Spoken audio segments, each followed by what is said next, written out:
Baik, pada agenda berikutnya akan ada sesi sharing oleh Ibu Rinanda Rizky Amalia Soleha, SPSI MA, yang sepertinya sudah hadir bersama kita pada pagi hari ini. Halo, selamat pagi Ibu Rinanda. Assalamualaikum, selamat pagi semuanya. Selamat pagi Bintang dan teman-teman panitia juga. Baik. Ibu bagaimana kabarnya Ibu? Alhamdulillah baik di pagi Sabtu-Sabtu ini ya. Semoga teman-teman juga selalu sehat dan baik-baik juga. Alhamdulillah. Semoga kita selalu diberikan kesehatan oleh Allah Subhanahu wa taala ya Bu ya. Mengingat situasi terkait sekarang ini corona masih banyak gitu ya berkeliaran di Indonesia. Baik, sebelum masuk ke pematerian atau sesi sharing, izinkan saya membacakan CV dari Ibu Rinanda terlebih dahulu kepada panitia operator. Dimohon untuk sharing share screen CV Ibu Rinanda.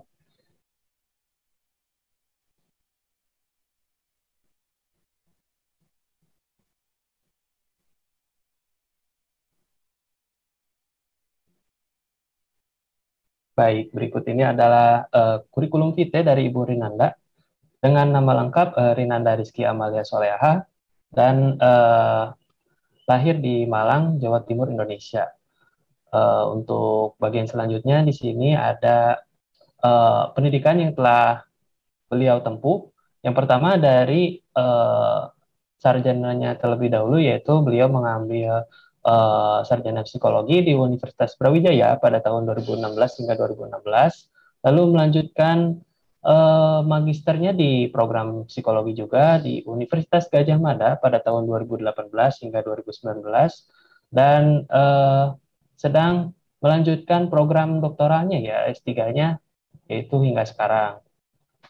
Dan pada bagian bawahnya juga bisa kita lihat ini ada beberapa pengalaman profesional yang Ibu sudah capai, khususnya dari tahun 2018 hingga sekarang, yaitu sebagai penemu dari komunitas sosial Kumpul Matahari.id, lalu dari tahun 2021 hingga sekarang yaitu sebagai dosen tamu di eh, keperawatan, program keperawatan di Universitas Pendidikan Indonesia, dan juga sebagai dosen psikologi di Universitas Pendidikan Indonesia dari 2020 hingga sekarang.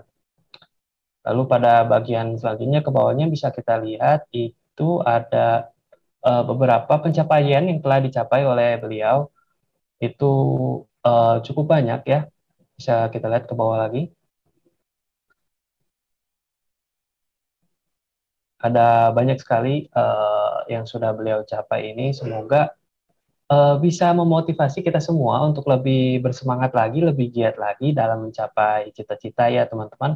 Lihat hebat sekali Ibu sudah banyak mencapai penghargaan-penghargaan juga dan hal-hal lainnya. Baik, mungkin cukup aja sekian dari pembacaan CV dari Ibu Rinanda. Terima kasih panitia operator.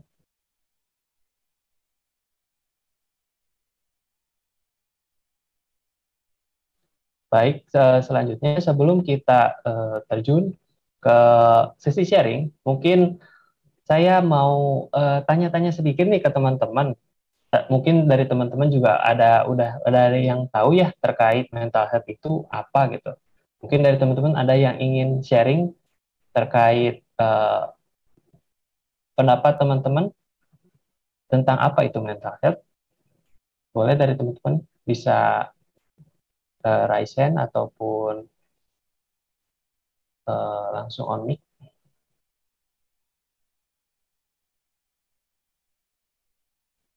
Jika tidak ada, mungkin coba saya tunjuk aja ya sebagai pemanasan juga. Eh, kepada, Oh, saya Kak. oh boleh boleh boleh tahu kalau Oh bisa iya. raise hand dulu. Oh iya. Baik, kepada saudara Sofyan, dipersilahkan. Oh iya. Terima kasih.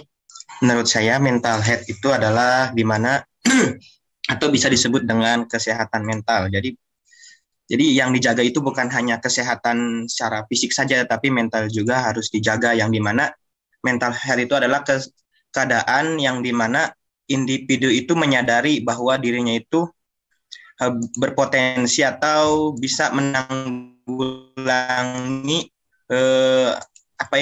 menanggulangi tekanan hidupnya, sehingga dirinya itu bisa dalam keadaan normal dalam menjalani hidup. Nah, jadi mental health itu sangat intinya sangat bermanfaat sekali ya, sangat dibutuhkan sekali bagi sekarang ini, khususnya para mahasiswa, para siswa dan sebagainya, untuk intinya menyeimbangkan keadaan dirinya agar tidak ada dalam keadaan stress health. Nah, itu sangat penting.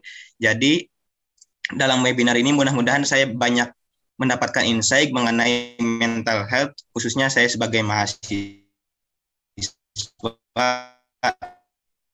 Seperti itu saja. Terima kasih. Baik, terima kasih kepada Saudara Sofian. Wah, jawabannya sangat bagus sekali ya. Cukup detail juga tadi dari Saudara Sofian. Oke, mungkin dari teman-teman yang lain ada yang ingin menambahkan juga nih terkait apa sih mental health itu? Dipersilahkan.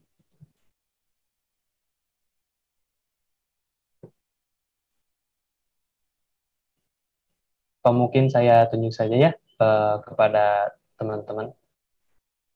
Oke, Kakak boleh ya? Halo, what's up? Halo bro, boleh gua? Oke. Boleh raise hand dulu kepada saudara siapa tadi?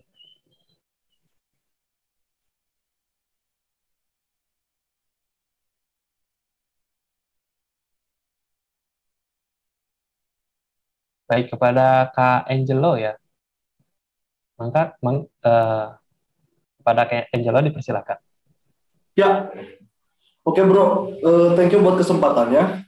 Sebelumnya selamat pagi, rekan-rekan sejawat, asik. Rekan-rekan sejawatku yang terkasih. Oke. Coba diulang pertanyaannya seperti apa? Monggo.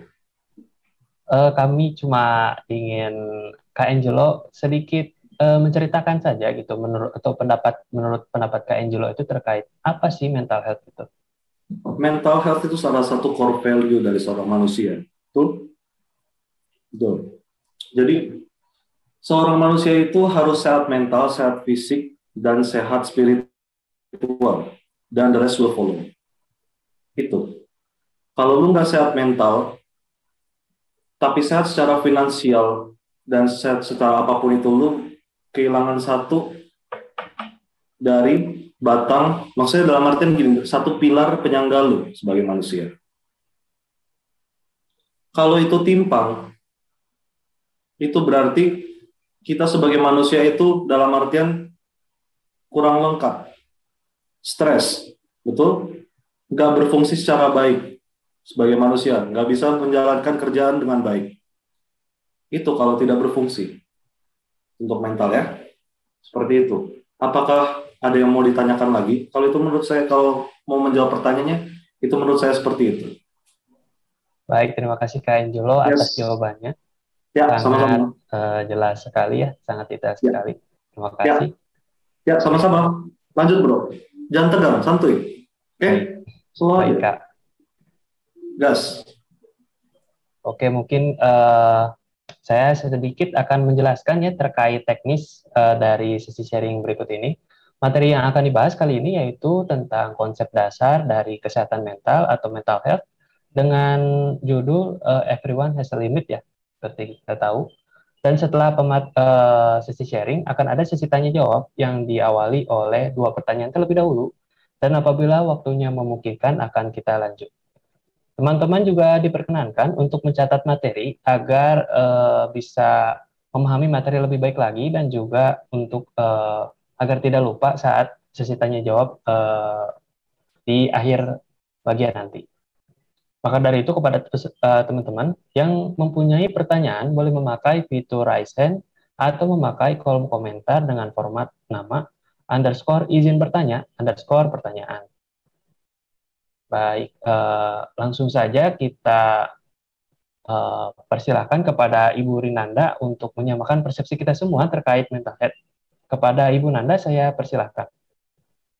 Baik, terima kasih. Ini saya panggilnya Mas Bintang ya. Terima kasih teman-teman panitia Hima Baja dan juga sambutan tadi dari Ibu Dewi Kusrini ya.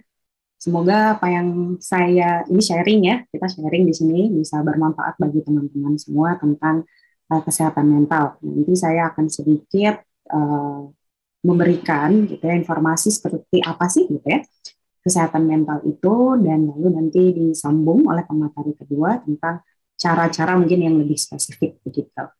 Oke, mungkin saya izin untuk share screen ya, panitia.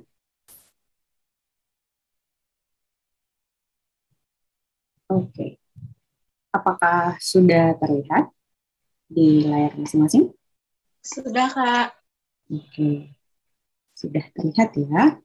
Sebelumnya, sebelum saya memulai untuk memaparkan pematerian tentang mental health itu apa, terus kemudian pengaruh dari stres, kemudian cara coping dan well-being dari seseorang itu, bagaimana, saya ingin lebih tahu gitu, bagaimana perasaan teman-teman semua yang mengikuti webinar kali ini. Itu saya di kolom chat sudah memberikan link ya, yang bisa diisi itu Mentimeter, boleh dalam satu kata, satu atau dua kata, silahkan. Dengan menggunakan kode 17552449. Kira-kira apa yang membuat teman-teman semua di sini hari ini kurang gitu ya, kurang atau tidak merasa bahagia sama sekali, atau mungkin merasa tidak nyaman, atau ada yang terganggu gitu ya, pagi-pagi udah bete atau bad mood gitu misalnya. Kira-kira gimana gitu ya? Saya coba untuk tunggu dulu respon dari teman-teman.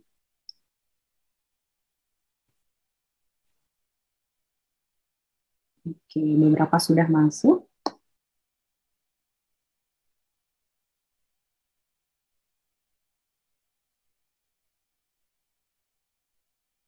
Yang belum masih saya tunggu.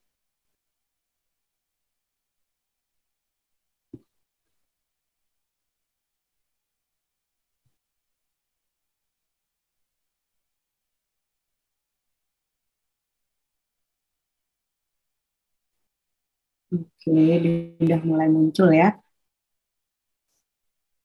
word cloud-nya tentang para peserta yang hari ini mengikuti webinar ini. Ternyata kalau boleh dilihat-lihat, ini masih ada I have to living life. Sejauh ini belum ada beban hidup. Oke, beban hidup tugas, masih ini pasti.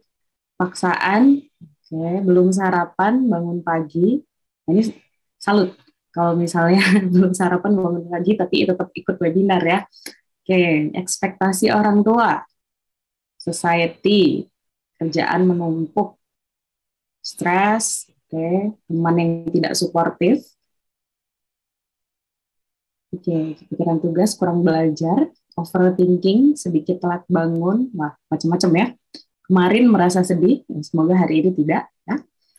Bentuk tubuh, nah, ini ada juga terkait body image ya.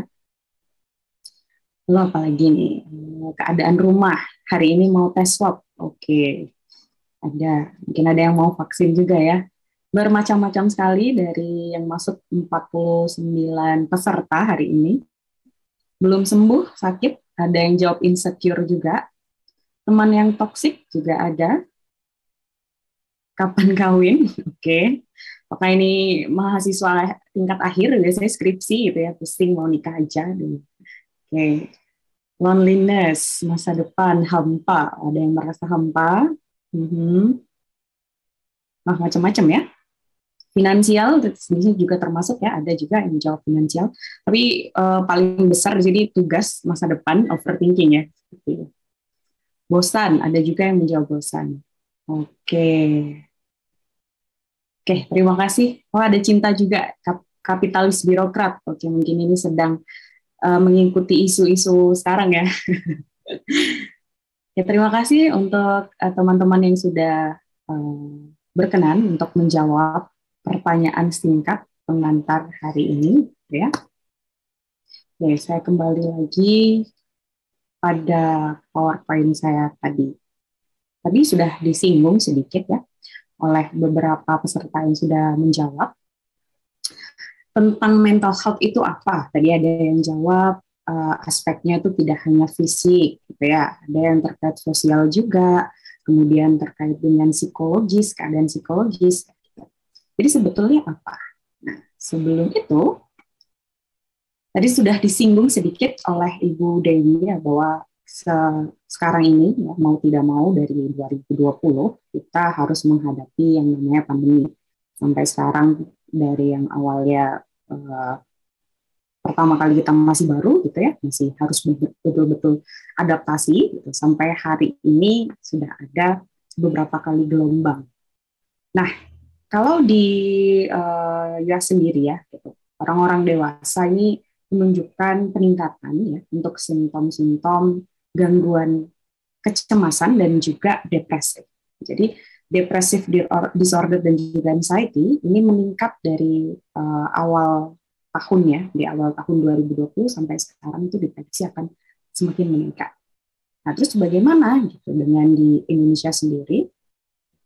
Kalau di Indonesia sendiri ya, proyeksi angka orang-orang yang akan menderita gangguan mental itu dari 2017 sampai 2024 itu terjadi peningkatan ya, dimana ini dalam million ya, dalam million akan terjadi peningkatan ditambah dengan kondisi yang uncertain, yang tidak pasti gitu. Saat ini banyak sekali kebijakan-kebijakan baru gitu ya bagi kita yang harus adaptasi mulai dari awal. Mungkin dulu teman-teman merasa kemana-mana nggak perlu terlalu prepare hand sanitizer, mungkin nggak pakai masker gitu ya, nggak perlu juga belajar online seperti ini gitu, karena kita bisa face to face langsung offline gitu ya.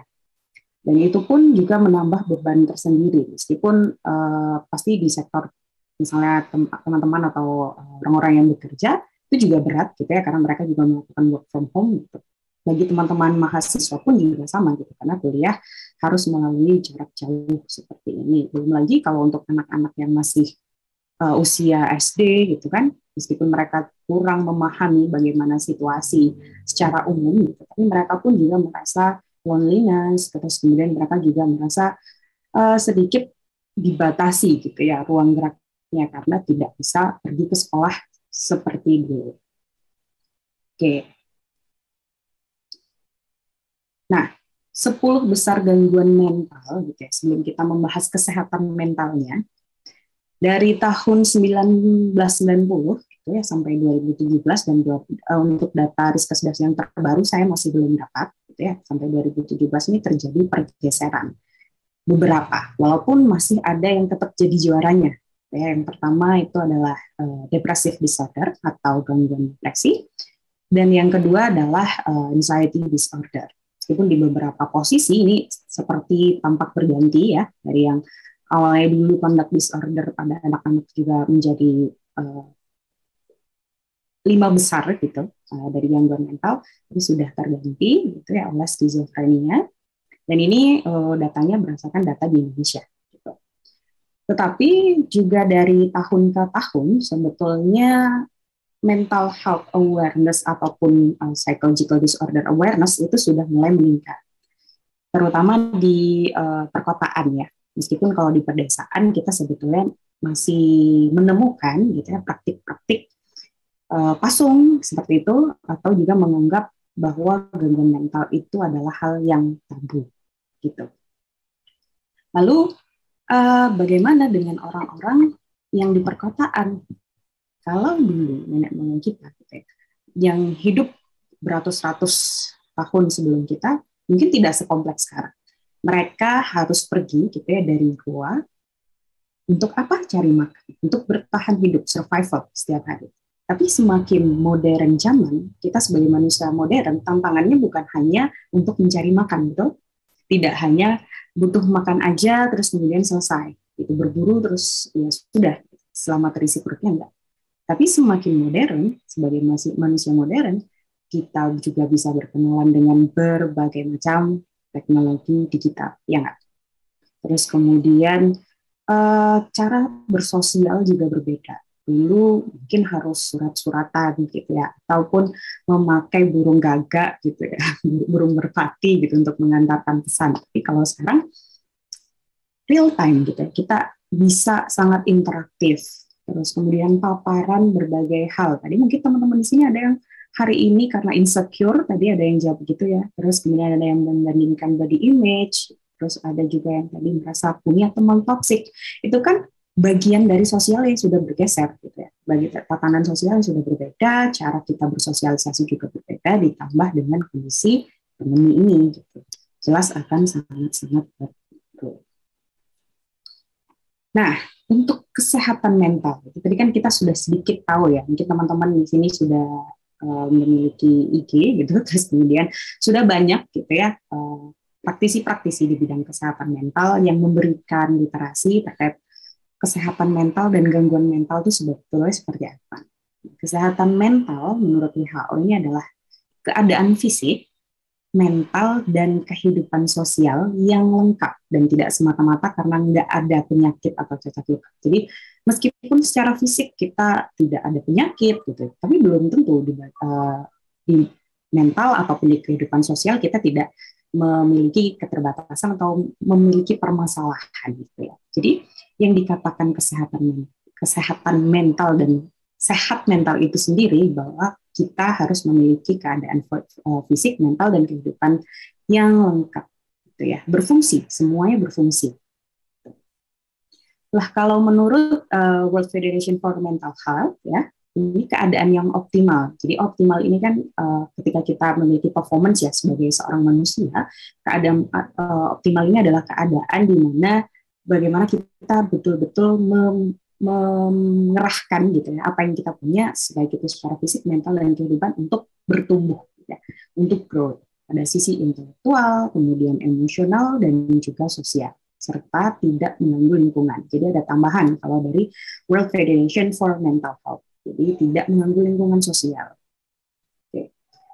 Nah, selain menjadi individu yang sehat mental, pastikan kita juga harus tinggal gitu ya di masyarakat yang secara mental juga sehat gitu. Yang mana masyarakat ini yang memberikan kesempatan optimal kepada setiap anggotanya untuk aktualisasi setiap potensi. Jadi kalau misalnya teman-teman pada saat ini merasa gitu ya berada pada lingkungan yang tidak suportif, tadi ada yang jawab lingkungan tidak suportif, teman toksik dan lain sebagainya, gitu. Bisa jadi teman-teman sedang berada pada kondisi sosial yang tidak sehat, gitu ya, yang menyebabkan ini berdampak pada individu. Oke, ini pemanasan dulu ya. Nah, lalu ciri-cirinya apa sih sebetulnya individu yang sehat mental dan dikatakan individu normal gitu ya menurut Kilander? Yang pertama tadi kematangan emosional. Ini menyangkut apa saja? Disiplin diri. Disiplin diri, kemudian ada determinasi diri, lalu juga kemandirian. Jadi kita dikatakan matang secara emosional ketika kita memiliki kontrol, self control kita bagus, bagaimana kita juga bertindak gitu ya sesuai dengan norma juga, bagaimana juga kita bertindak sesuai apa yang kita yakini gitu. Kan ada orang yang bertindak berbeda dengan apa yang dia inginkan. Gitu. Jadi kematangan emosional juga terkait hal itu.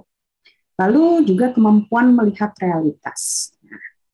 Jadi kalau di sini ada teman-teman yang sulit sekali gitu untuk merefleksikan diri ataupun melihat kondisi sekarang terlalu overwhelmed bagi diri kita, misalnya terlalu terbanjiri, terlalu capek gitu ya.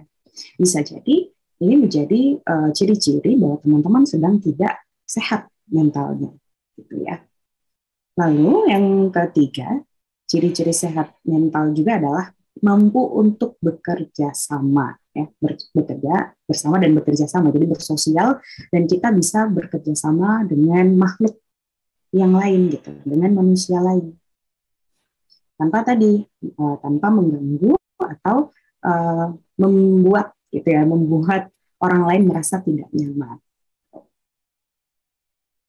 Nah, kalau kita kaji, berarti kan tadi ada 3 elemen ya. Dari biopsychosocial model ini, kita punya 3 keadaan yang sangat-sangat penting, gitu, yang saling berhubungan satu sama lain, seperti siklus ya, gitu, yang mempengaruhi antara sehat dan sakit, gitu, health and illness, yang membedakan. Nah, yang pertama dari biological characteristic atau karakteristik biologisnya sendiri. Jadi tidak semua yang terkait gangguan mental itu hanya dari tekanan sosial atau mungkin kondisi mental kita sendiri. Enggak. Tapi kita juga perlu mengingat bahwa landasan biologis, karakter biologis diri kita dari bisa jadi genetic predisposition ya, atau kecenderungan genetik tertentu ya, yang bisa diturunkan dari orang tua, ataupun terjadi mutasi, ataupun juga ada sesuatu misalnya kecelakaan itu kan juga mengganggu gitu ya secara biologi gitu. Nah, ini pun menjadi salah satu faktor penting yang membedakan gitu, yang menjadi penentu kapan kita berada pada kondisi yang sehat mental ataupun yang sakit, dalam artian ada gangguan. Tahapan perkembangan pun juga sama gitu ya. Sistem development di sini terkait sistem syaraf gitu, karena ada beberapa gangguan tertentu yang memang bukan karena tekanan sosial, bukan juga karena tuntutan lingkungan, tapi karena memang ada kesalahan pada otak ataupun sistem syaraf. Gitu. Selain biological karakteristik ini juga ada yang namanya psychological factors. Berisi apa saja faktor-faktor ini? Ada pikiran-pikiran, tindakan-tindakan, gaya hidup, stres juga berpengaruh, health beliefs ya, keyakinan kita terhadap sehat itu juga penting gitu ya. Dimana faktor psikologis ini yang akhirnya akan berpengaruh pada hal yaitu social condition atau kondisi sosial, lingkungan, bagaimana pengaruh budaya, karena health issue sendiri akan meskipun secara umum sama ya, itu pasti punya karakteristik antar negara atau antar tempat, misalnya antara orang-orang dengan demografi tertentu gitu ya, itu akan berbeda. Di negara-negara mungkin yang sifatnya individualis atau kolektif gitu, itu sangat menentukan. Orang yang tiba-tiba dari negara yang kolektif ke tempat yang negaranya individualis gitu, itu juga akan perlu adaptasi, pun sebaliknya. Lalu juga hubungan dengan keluarga. Tadi ada yang jawab sumpek gitu ya di rumah. Ada juga yang tidak merasa pulang, padahal itu ke rumahnya sendiri. Gitu. Itu berhubungan dengan hubungan bersama anggota keluarga. Bisa jadi dengan orang tua, atau dengan saudara, atau kakak, atau adik ya, ataupun dengan pasangan, itu bisa mempengaruhi kondisi kesehatan mental seseorang. Di social support, nah ini social support ini mungkin lebih eksternal lagi daripada keluarga ya. Biasanya bisa lingkungan pertemanan, lingkungan tempat kerja, gitu. Ini terkait dengan itu. Ada juga yang mungkin kita sebetulnya aware gitu dengan kesehatan mental, tapi lingkungan atau sosial kita tidak mendukung itu. Yang akhirnya menurunkan prognosis. Prognosis itu seperti prediksi bagaimana seseorang yang mengalami gangguan nanti kedepannya bisa lebih baik daripada yang sebelumnya, gitu ya. Jadi 3 hal inilah yang menjadi faktor ya, yang berkaitan satu sama lain dan menjadi penentu seseorang sehat mental atau mengalami gangguan atau dalam keadaan yang sakit. Nah, ini juga ya secara spesifik kriteria dari sehat mental kalau kita melihat dari interaksi antara 3 faktor itu. Yang pertama ada kontak yang adekuat atau memadai dengan realitas tadi yang saya bilang. Jadi kita bisa tidak gitu ya mempersepsikan dunia kita gitu dengan real gitu, dengan realitas yang ada gitu. Bukan lari dengan pikiran kita sendiri. Gitu. Padahal bisa jadi lingkungan kita tidak apa-apa, tapi kita sendiri gitu memiliki thoughts atau beliefs yang tadi dari psychological factors-nya. Atau bisa ini terkait dengan imajinasi dan pikiran tadi ya. Orang yang sehat mental, individu yang sehat mental ini bisa mengontrol imajinasi dan pikiran mereka. Bagaimana mereka punya self-control untuk mengatur apa saja sih yang boleh saya masukkan, yang boleh saya pikirkan, sehingga tidak overthinking. Tadi kalau ada jawab yang overthinking, itu perlu hati-hati, gitu. Karena overthinking bisa jadi menjadi, kalau dalam waktu yang lama, gitu ya, takutnya gitu itu mengarah pada beberapa gangguan. Lalu efisiensi mental, ini terkait juga bagaimana sih pikiran kita alokasikan, bagaimana kita merespon, ya, bagaimana kita mencerna informasi sehari-hari, gitu. Apakah kita memiliki kapasitas yang cukup atau semakin menurun ya tiap harinya? Kalau misalnya merasa semakin hari semakin tidak efisien kita dalam berpikir, ya, atau mengalokasikan mental, ya, pikiran kita, itu bisa menjadi ciri awal gitu ya bahwa kita sedang tidak baik-baik saja. Nah, kemudian ada integrasi antara pikiran tadi dengan tindakan. Seperti apa? Apakah sesuai gitu yang dipikirkan dengan tindakan? Gitu. Apa yang dipikirkan dengan yang diucapkan? Apa yang dipikirkan dengan yang dilakukan? Kalau semakin banyak ketidakselarasan, itu bisa jadi mengindikasikan bahwa kita sedang tidak baik-baik saja. Kita bilangnya di pikiran kita marah, tapi kita di tindakannya iya aja, nggak apa-apa, gitu, iya, kalem, tetap. Tapi sebenarnya kita menyimpan amarah yang besar. Itu kan sesuatu yang tidak selaras, gitu ya. Terus ada integrasi dari motif, kemudian ada resolusi konflik. Bagaimana cara kita untuk menyelesaikan permasalahan? Itu harus selesai ataukah seperti withdrawal gitu ya. Ada beberapa orang yang lebih memilih menghindar daripada harus menyelesaikan masalahnya. Lalu juga individu yang sehat mental ini memiliki perasaan aman dan memiliki, ya, misalnya memiliki ini belum terhadap misalnya kalau kalian tempat kuliah berarti di tempat kuliah gitu, atau kalau di tempat kerja berarti di tempat kerja, merasa aman di situ gitu. Tidak merasa wah harus tiap pagi ini nggak nyaman ketemu teman kantor misalnya yang atau menimbulkan perasaan bad mood buat kita gitu. Itu bisa jadi kalau kelamaan mengindikasikan kita tidak baik-baik saja. Konsep yang kuat, adekuat ya, memadai tentang diri itu juga perlu, karena kalau bukan kita gitu ya memahami diri kita sendiri, itu siapa lagi? Jadi kalau misalnya kita sudah lebih banyak self doubt, meragukan diri, kemudian mulai menyalahkan diri, tidak memahami apa yang diri kita mau gitu, itu bisa jadi indikasi bahwa kita tidak sedang berada dalam kriteria sehat mental. Lalu yang kedua, yang terakhir ya, kehidupan emosional yang sehat dan juga pikiran yang tenang. Jadi kalau tadi ada yang kepikiran UTS, gitu. Jadi kalau UTS ya wajar ya, itu karena namanya mahasiswa. Tapi kalau sudah berlarut-larut, gitu ya, pikiran tidak bisa tenang, gitu. Kemudian emosional menjadi menggebu-gebu atau meledak-ledak, bisa jadi kita tidak sedang berada dalam kondisi yang sehat. Nah, awalnya tadi ada yang menjawab tuh, stres, saya sedang stres. Nah, stres itu sebetulnya bagaimana sih? Gitu? Kan tiap hari ya, misalnya kita ke kampus atau kerja kelompok deh, misalnya. Itu kan bertemu, bersosial.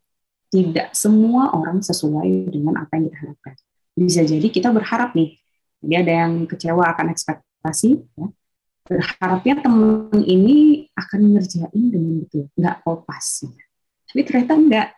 Malah bikin repot. Berarti itu kan sesuatu yang tidak bisa kita kontrol. Karena setiap hari kita akan bertemu ratusan stimulus yang harus kita pilih mana yang boleh kita masukkan dalam pikiran kita dan tidak. Nah, bagi beberapa orang, stimulus yang ada ini bisa mengancam atau membahayakan bagi dirinya yang kita sebut sebagai stresor. Bisa jadi entah itu tugas, entah bisa jadi hubungan dengan orang tua itu tadi yang tidak baik-baik saja, itu kan sebetulnya mengancam, membahayakan, merasa tidak nyaman. Itu kita katakan sebagai stresor. Stres ini ya respon fisiologis serta psikologis terhadap stresor tersebut. Jadi kita akan merasa ada beberapa yang capek, ada yang merasa cepat marah. Bisa jadi karena terpapar stresor terlalu lama ataupun terlalu banyak. Dan respon individu terhadap stresor tersebut itu berbeda-beda, sehingga jangan membandingkan. So, jadi nih, Mas Bintang bandingin dengan Mas Herdiana gitu ya. Itu merasa kayak, oke, kamu mah baru gitu aja, gitu. Aku tiap hari tuh harus A, I, U, E, O gitu ya. Disebut gitu, sampai Z gitu misalnya. Ya, bisa jadi Mas Bintang bisa memiliki ketahanan yang berbeda ya gitu, karena pengalamannya dengan masalah-masalah terlalu banyak atau sudah terbiasa gitu. Tapi bukan berarti orang lain harus sama responnya dengan kita. karena kita tidak melewati apa yang dilewati oleh orang lain. Jadi respon individu terhadap stresor itu berbeda-beda. Nah, ini kaitannya dengan biopsikososial tadi. Bahwa stres ini gitu ya, stimulusnya dari luar, eksternal, sosial kita biasanya. Tetapi sebelum membuat kita mengarah pada kondisi dengan gangguan ataupun tidak sehat mental itu, pasti akan ada respon dulu dari tubuh. Ya, ini sudah pasti tidak bisa gitu. Kita stres tapi fine, tubuhnya tuh nggak mungkin. Karena ketika kita stres, gitu ya, tubuh kita ini mencoba untuk membalancekan dengan cara dia mensekresikan kortisol. Oke, kortisol ini dihasilkan ya dari mana saja sih? Ini hubungannya dengan tadi biologisnya. Ada otak ya yang terkait dengan hipotalamus. Hipotalamus nanti bekerja sama ya dengan pituitary gland, jadi atau kelenjar pituitari itu ya yang melepaskan ACTH. Inilah nanti akan bekerja juga dengan kelenjar adrenal yang akan mensekresi atau mengeluarkan hormon kortisol. Ya, ketika kita stres, kortisol itu cukup banyak dihasilkan. Oke. Jadi nggak ada orang yang namanya stres kemudian badannya baik aja atau tubuhnya baik-baik aja tuh nggak mungkin. Karena dimulai dari sini makanya ada orang stres berkepanjangan terus kemudian jatuh sakit. Karena memang hormon kortisol yang banyak ini juga mempengaruhi sistem imun ya nggak? Ada nggak yang di sini udah begadang, overthinking semalaman nggak tidur, wah lagi ada masalah, stres banget, ya udah.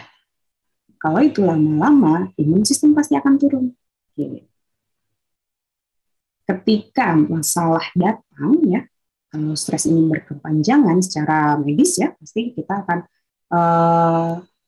berdampak gitu ya, berdampak pada kesehatan ya, bisa ada yang memicu tekanan darah tinggi, ada juga yang diabetes, penyakit jantung, alkohol gitu ya. Nanti ini saya sertakan link, mungkin nanti PPT-nya akan diberikan oleh panitia untuk teman-teman di sini bisa melihat video gitu ya, short videonya seperti apa. Tapi secara keseluruhan bahwa stres ini akhirnya akan menimbulkan banyak sekali dampak negatif. Nah, sebetulnya seperti apa sih sebagai manusia ketika kita harus menghadapi kehidupan gitu ya, keseharian yang tiada henti tiap hari gitu ya. Nah, menurut Selye ya, ini berdasarkan General Adaptation Syndrome. Ya, jadi Selye ini menemukan bahwa ada pola yang konsisten. Jadi sebetulnya ketika stres hari ini, stres bulan lalu, stres tahun lalu, sebenarnya kita itu sama, gitu, lebih konsisten dalam menghadapi stres. Ada polanya yang disebut sebagai General Adaptation Syndrome. Jadi pola respon terhadap stres yang sifatnya konsisten terdiri dari apa saja, gitu ya. Secara umum ada 3 fase: fase alarm, fase resistance, dan juga exhaustion. Kalau bisa, gitu ya, kita jabarkan masing-masingnya. Ketika kita ini dihadapkan pada situasi yang tidak menyenangkan, tidak membuat kita nyaman, dan kita akhirnya pada kondisi stres, pasti yang pertama itu adalah fase alarm dulu. Jadi tubuh gitu ya, dan pikiran kita mempersiapkan diri untuk melakukan mekanisme yang namanya fight or flight. Jadi kalau di teori-teori psikologi yang terkait emosi, gitu ya, mekanisme fight or flight itu sama seperti halnya kita mau bergerak gitu ya, menyerang gitu, menghadapi atau kabur aja gitu, atau menghindari gitu ya. Nah, ini kita untuk identifikasi dulu apakah stres ini gitu, stresor ini berdampak apa ya, kira-kira saya akan menghadapi atau bagaimana ya. Nah, itu pasti tubuh dan pikiran kita akan berada pada fase alarm. Baru lalu selanjutnya pada fase yang kedua, resistance. Jadi tubuh ini mulai resist ya, namanya resistance ya, mempertahankan diri dari stresor yang ada untuk waktu yang lebih lama. Jadi untuk mempertahankan kondisi kita, tadi tubuh sudah diserang gitu, kortisol mulai banyak, pikiran secara faktor psikologis tadi sudah juga berantakan gitu ya, makanya harus ada fase resistance. Tapi kalau fase resistance ini kemudian tidak bisa menahan terlalu mungkin stresornya lebih lama atau intensitasnya semakin besar, ataupun ditambah lagi udah stres mau TA, diputusin gitu ya, belum lagi UKT mahal misalnya, pusing dah kan. Jadi stresornya tidak cuma satu, banyak. akhirnya kita bisa berada pada fase exhaustion. Kalau kita lelah, gitu ya, fungsi fisiologis tubuh yang tadi aktif, yang membantu kita untuk bertahan, gitu, defense, gitu ya, akhirnya menurun lama-lama. Jadi ini ketika kita di fase yang ini, gitu, kalau digambarkan itu seperti itu.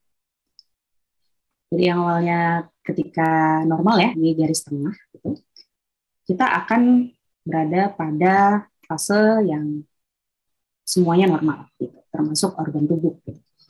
Nah, ketika di fase alarm, ini sudah mulai naik ya, stress resistensinya akan mulai pada titik optimal peak-nya, gitu, memuncak. Tetapi seperti semua kurva gitu ya, itu kalau tidak naik, kemudian dia memiliki titik balik. Gitu. Nah, titik baliknya dia berada pada exhaustion stage dan sistem fail. Sistem ini maksudnya apa? Sistem pertahanan tubuh, sistem pikiran gitu. Itu semuanya akan melemah. Ketika organ tubuh kita juga melemah gitu ya. Terus pikiran ini juga akan semakin kacau kalau kita tidak berusaha mencari pertolongan ataupun mencari hal-hal yang bisa membalance atau menyeimbangkan kondisi ini. Ya, ada beberapa orang ketika stres lari gitu ya. Lari kemana? Cari distraksi. Ada yang mungkin chill and Netflix. Ada yang mungkin rekreasi gitu ya, atau keluar staycation gitu zaman sekarang ya. Pergi gitu. Ada yang menginap atau pergi ke alam, atau mungkin ada juga yang bermain musik sekadar seperti itu. Itu kan juga bagian dari cara kita untuk menyeimbangkan ini tadi. Oke. Nah, ketika kita sudah bisa berhasil untuk menyeimbangkan, berarti kita bisa melakukan proses yang namanya adjustment atau penyesuaian. Ya. Tapi kalau enggak, misalnya gagal, berarti kita berada pada kondisi maladjustment.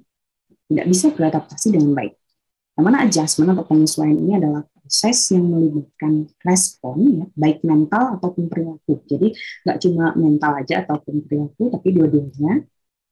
Yang mana individu ini berjuang untuk cope successfully. Jadi untuk berhasil menangani secara sepenuhnya dan berhasil ya.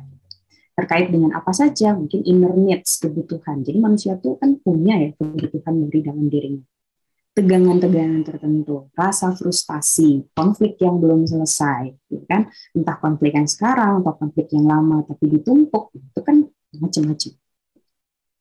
Dan ini juga dipengaruhi oleh nature dan sekali lagi tidak ada hanya lingkungan aja, tapi ya genetik juga berperan, gitu ya. Nah, ketika kita gagal, berarti kita akan mengalami beberapa elemen di bawah ini. Ketika gagal melakukan penyesuaian, kita akan merasakan kekacauan emosional, itu jelas, atau emotional turmoil. Ada juga rasa frustasi, itu pasti ya. Ada juga konflik-konflik dalam diri, merasa kok saya harusnya nggak gini gitu, saya kok nggak nyaman ya, kenapa saya melakukan itu akan terus menerus gitu, yang tidak akan selesai karena resolusi konfliknya itu tidak bagus.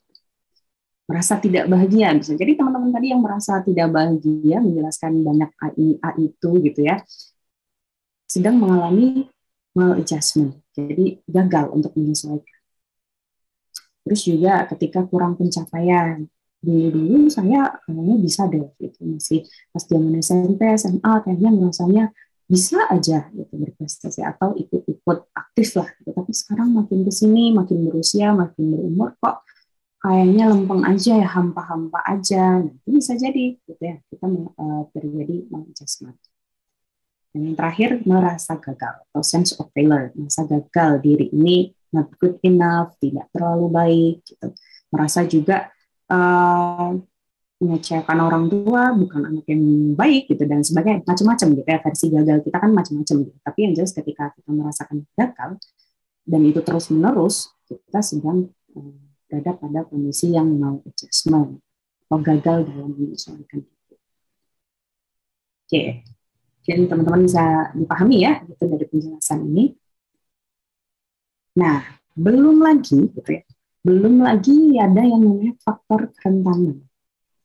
Faktor kerentanan ini tidak selalu muncul, tapi yang namanya kerentanan ketika ini terjadi maka akan menambah gitu, bagaimana kita harus menghadapi hari-hari kita. Gitu. harus menghadapi pagi yang seperti ini lagi misalnya. Ketika ada faktor kerentanan ini double rasanya. Yang pertama karena apa? Ya, faktor kerentanannya misalnya kehilangan sesuatu yang berharga. Apapun itu, ya bisa jadi kehilangan orang tua, kehilangan pasangan, kehilangan anak, atau juga kehilangan teman, misalnya ya kehilangan hewan peliharaan aja. Bagi orang yang sangat cinta gitu ya dengan punya kucing gitu, biasanya sering-sering main gitu, terus kemudian tiba-tiba meninggal gitu ya. Nah, itu kan juga hal-hal yang menyedihkan dan terkait dengan rasa hilangnya sesuatu. Lalu stressful life events, jadi peristiwa yang membuat stres. Ini macamnya banyak, kalau mahasiswa ya terkait bisa jadi biasanya susah dihubungin, gitu ya. Kalau di tempat kerja misalnya dimarahin atasan, kejar target terus, itu kan peristiwa yang bisa saja tiap hari gitu kita rasakan. Belum ditambah lagi kurang dukungan sosial, of social support. Udah capek pulang ke rumah, orang tuanya ngomel. Udah capek cari uang, pulang istrinya ngomel, misalnya gitu. Atau sebaliknya, akan sangat teramat banyak ya faktor-faktor kerentanan setiap hari, setiap individu pasti berbeda. Ada juga individu yang mungkin dukungan sosialnya bagus, tapi dia memiliki penyakit fisik, di mana penyakit fisik kan pasti menghambat, gitu, menghambat bagaimana kinerjanya dia, atau beberapa kalau misalnya dulu nggak ada terus tiba-tiba ada divonis tumor atau kanker, gitu. Itu kan pasti ada penyesuaian lagi, ya nggak? Yang akhirnya berat juga untuk beberapa orang. Faktor keluarga, faktor genetik ini juga sama ya, kerentanan dalam lingkungan rumah yang tidak semestinya berfungsi, seperti keluarga yang berfungsi normal ya, kemudian semuanya memiliki peran dan melakukan perannya, itu kan banyak, nggak semua orang terlahir dengan keluarga yang seperti harmonis gitu ya, ataupun yang selalu support, itu kan enggak. Jadi itulah menjadi tambahan bagi individu dalam stres mereka, yang akhirnya menyebabkan ketidakstabilan dalam kesehatan mental. Oke. Nah, sebetulnya ada beberapa cara. Nanti mungkin di pematerian kedua akan lebih banyak ya terkait regulasi emosi itu sendiri. Bahwa kita sebetulnya bisa melakukan coping. Jadi coping itu adalah cara untuk menyesuaikan dengan stres itu tadi. Apa yang bisa kita lakukan? Apa yang bisa saya lakukan ya? Nah, kalau menurut Folkman dan Lazarus ya, ini ada dua sebetulnya jenisnya. Ada yang copingnya berfokus pada emosi atau emotion focus coping, ya, emotion based. Ada juga yang copingnya berfokus pada masalahnya. Jadi masalahnya yang diselesaikan. Kalau berfokus pada emosi, berarti menekankan pada bagaimana seseorang menekan respon emosi saat stres. Jadi lebih pada regulasi emosi. Oh, gimana caranya saya nggak marah ketika harus bertemu orang yang saya nggak suka, atau bertemu dengan kondisi yang saya nggak suka. Jadi yang diatur adalah emosinya. Tapi kalau fokus pada masalah, berarti dia akan lebih cenderung pada penyelesaian masalah dengan cara melihat apa saja alternatif solusi yang bisa untuk menyelesaikan masalah ini. Gitu, menimbang, memutuskan solusi terbaik. Jadi nggak semua orang tuh copingnya pada fokusnya pada emosi, tapi ada juga yang ini masalahnya harus selesai. Gitu. Kalau masalahnya nggak selesai, maka nggak akan pernah ada yang namanya regulasi emosi yang bagus. Gitu. Jadi tergantung macam-macam. Bisa jadi bintang lebih pada regulasi emosi gitu ya, copingnya sifatnya asal saya nggak jadi bete deh gitu. Tadi ketemu sama teman saya yang nyebelin yang toksik tadi, terus saya pulang didistraksi dengan nonton gitu misalnya, atau tidur gitu, sebetulnya kan juga distraksi gitu ya, akhirnya nanti pas bangun nggak marah-marah, sebetulnya kan itu juga bagian dari coping ya gitu. Walaupun kalau masalahnya tetap masih ada, mau berkali-kali kita coping ya capek dong gitu, karena masalahnya nggak pernah selesai. Tapi kalau misalnya kita mau berfokus pada masalahnya, tapi betul-betul yang ditekankan apa, menarik benangnya, gitu. Benang kusut itu mulainya dari mana sih, gitu. Dan yang bisa kita lakukan apa, dan solusi terbaiknya apa. Gitu. Lebih baik kalau misalnya dua-duanya gitu, masalahnya dibereskan, tapi kita juga bisa mengatur emosi kita, gitu. Bagaimana cara meregulasi emosi dengan baik. Oke, dan how to be healthy. Ini mungkin pernah gitu ya teman-teman baca atau sekilas lewat di IG atau di sosial medianya. Yang pertama itu adalah olahraga. Ini terdengar seperti ya olahraga, tapi aku bukan orang yang rajin nih untuk olahraga. Tetapi gitu ya, ini based on evidence, based on research gitu ya, bahwa olahraga ini sebetulnya betul-betul bisa menyeimbangkan kandungan kortisol ketika kita sudah mengalami stres. Dan berdampaknya banyak, bisa improve sleep, bisa membantu kita ya untuk memiliki kualitas tidur yang lebih baik. Banyak dari kita mungkin tidurnya, saya tidurnya tetap kok cukup gitu, tapi ada yang baru jam 3 gitu. Kebalik salah jam biologisnya. Ada juga yang benar-benar kurang gitu. Ada yang lack banget, lack of sleep, yang begadang besoknya harus mikir bagaimana pelajaran yang bisa masuk gitu ya. Kalau menurut penelitian kan ketika kita kurang tidur gitu, otak itu pasti mengalami kekacauan pada gelombangnya gitu, sehingga kita menerima informasi itu jauh akan diproses lebih lambat, pun juga kadang gagal gitu ya, nggak nyampe. Jadi cukup tidur ini yang berkualitas itu tadi ya karena olahraga ini membantu kita mengenali, oh ini tubuhnya sudah capek dan ini butuh untuk recovery. Karena sebetulnya ketika kita memiliki tidur yang baik itu kan proses recovery-nya menyeluruh. Makanya kita butuh tidur karena otak tuh sebetulnya malah nggak istirahat. Dia bekerja ekstra, lebih aktif untuk membantu merecovery tubuh kita yang seharian ini tadi. Capek, misalnya tadi habis angkat-angkat, habis ngetik, habis kerjaan mondar-mandir, gitu. Itu juga membantu. Lalu olahraga ini juga membantu untuk better endurance, jadi untuk menahan gitu ya. Dalam artian ketika beban itu semakin banyak, gitu, ketika kita rajin untuk melakukan olahraga itu nggak harus dibayangkan ke gym, nggak harus dipikirkan dengan angkat-angkat beban, tidak gitu ya. Hanya 30 menit saja, misalnya jalan cepat, itu sudah bisa dikatakan kita olahraga, dan itu sudah mengeluarkan hormon endorfin juga yang akan menyeimbangkan gitu ya kortisol kita. Dan ujungnya juga apa? Improvementnya di apa? Di mood. Gitu. Akan jauh lebih seimbang gitu, kondisi moodnya. Oke, tapi kalau saya memilih opsi yang lain untuk lebih sehat secara mental, boleh. Dengan cara apa? Dengan berpikir positif. Nah, berpikir positif itu sebenarnya apa sih? Apakah selalu kita melihat pada hal-hal baiknya? Ya, itu bisa salah satu gitu ya. Tapi lebih pada reframe your situation. Jadi membingkai ulang, dalam artian kita memikirkan, menata ulang. Kalau misalnya kita tidak suka dengan sesuatu, bagaimana caranya saya bisa terbiasa? Dipikirkan lagi gitu. Saya bukan nggak suka, cuma kondisinya memang tidak memungkinkan saya untuk pindah misalnya, atau untuk tetap bertahan di lingkungan ini. Jadi polanya gitu ya. Kalau stimulus eksternalnya itu nggak bisa gitu. Kita nggak punya kendali atau kontrol terhadap orang lain atau lingkungan kita. Tapi reframe, dengan mereframe pikiran itu sedikit membantu meringankan. Nah, tadi ada yang merasa insecure. Itu sebenarnya kan insecure kan wajar, normal. Tapi ketika lama gitu ya, berlangsung lama itu juga pada akhirnya sudah negatif. Makanya bagaimana? Fokus pada kekuatan diri gitu. Misalnya hal-hal yang positif dari kita apa sih? Itu tonjolkan, banggakan. Gitu. Jangan merasa bahwa kurang di berbagai hal. Nah, ya itu tidak terlepas ya sebetulnya dari media gitu, karena media saat ini sangat membanjiri keseluruhan hidup kita, gitu ya. Banyak sekali stimulus yang membuat kita merasa tidak cukup baik, membenci diri sendiri, menyalahkan diri sendiri, dan membandingkan. Gitu.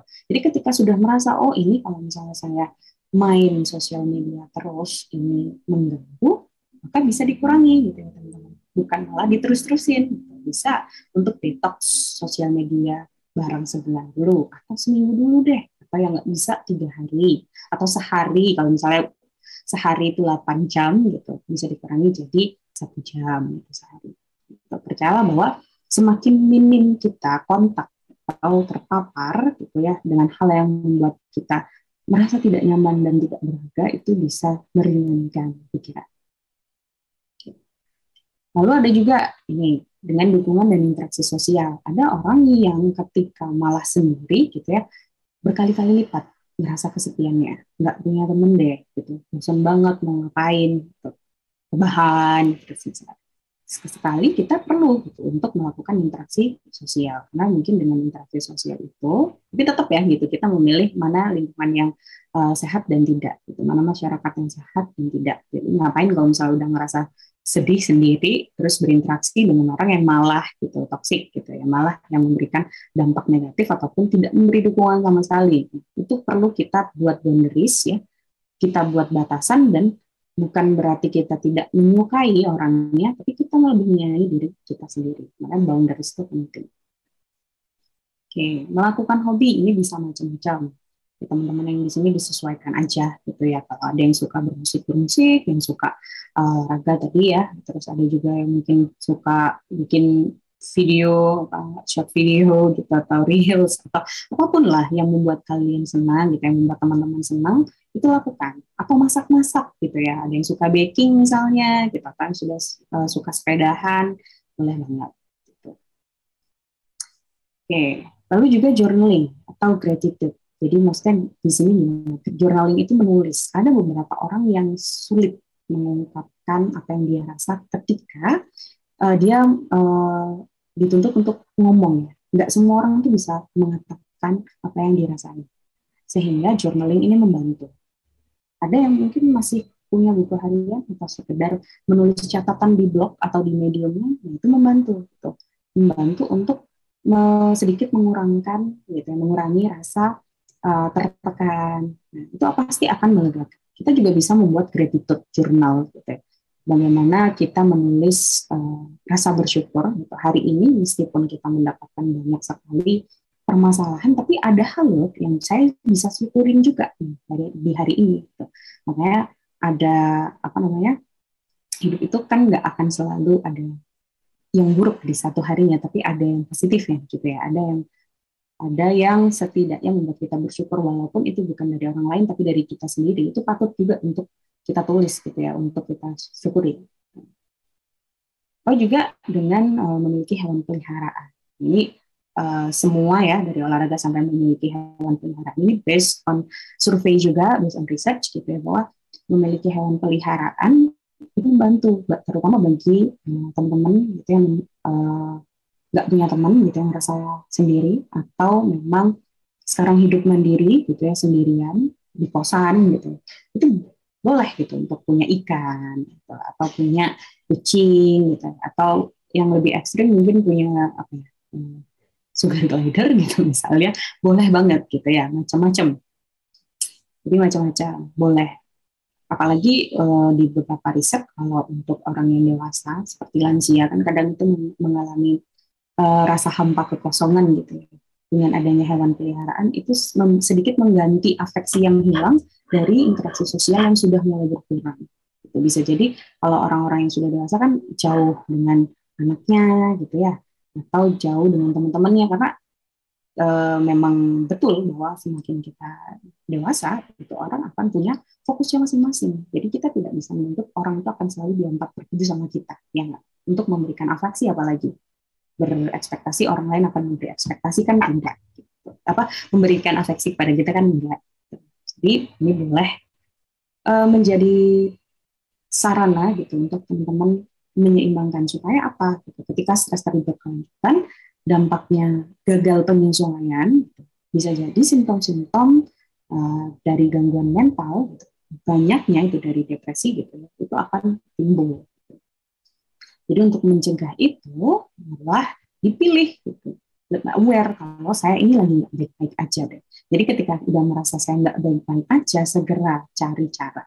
Kalau udah mentok, berarti saya kenapa ya kok nangis terus 1 bulan, 2 bulan nggak selesai-selesai. Saya kenapa ya kok merasa nggak pengen ngapa-ngapain, nggak bisa happy lagi, nggak bisa enjoy melakukan hal-hal yang biasanya saya sukai, kok nggak memberikan rasa yang nyaman lagi ya gitu. Interaksi sosial pun saya juga udah males. Nah, ketika itu sudah terlanjur terjadi lama dan overwhelm bagi kalian, gitu ya, teman-teman bisa untuk mencari partnernya. Kalau social support tidak ada, alangkah baiknya gitu ya untuk mencari bantuan profesional. Di sini nanti saya sudah sertakan gitu ya detailnya database pelayanan dari daftar puskesmas, rumah sakit, dan biro psikologi penyedia layanan kesehatan mental di seluruh Indonesia yang bisa diakses. Di situ ada juga nomor teleponnya, gitu ya. Ataupun kalau misalnya teman-teman lebih nyaman untuk cari konseling online, boleh untuk diklik link ini. Nah intinya jangan malu ya, tidak perlu malu kalau misalnya kita merasa tidak baik saja, dan juga jangan untuk melakukan self diagnose karena kebanyakan dari kita suka menerka-nerka gitu ya. Akhirnya kalau misalnya tidak mendapatkan penanganan yang tepat, itu akan memperparah, dan kalau salah diagnos bagaimana gitu ya. Apalagi tanyanya berdasarkan zodiak gitu lah, kata ramalan gitu ya.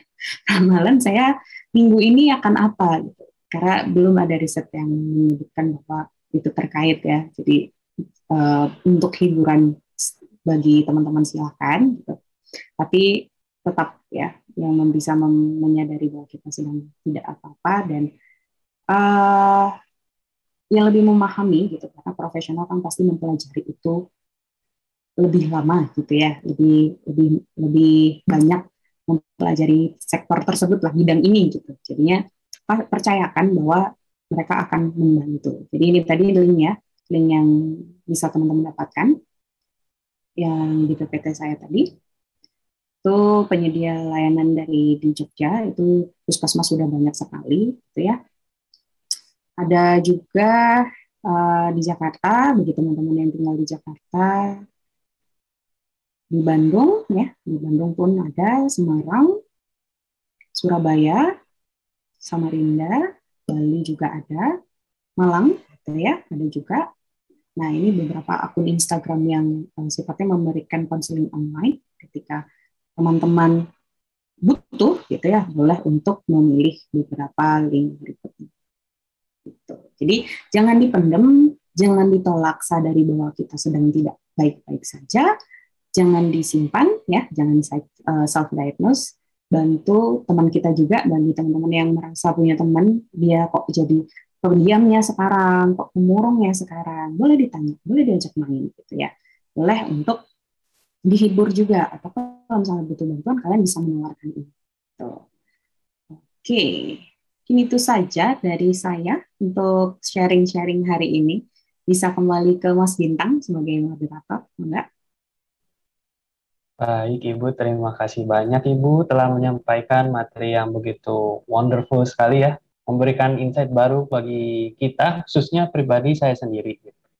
Selanjutnya akan saya buka sesi tanya-jawab. Untuk itu kepada teman-teman yang ingin bertanya, bisa menggunakan fitur raise hand atau kolom komentar dengan format nama _ izin bertanya _ pertanyaan.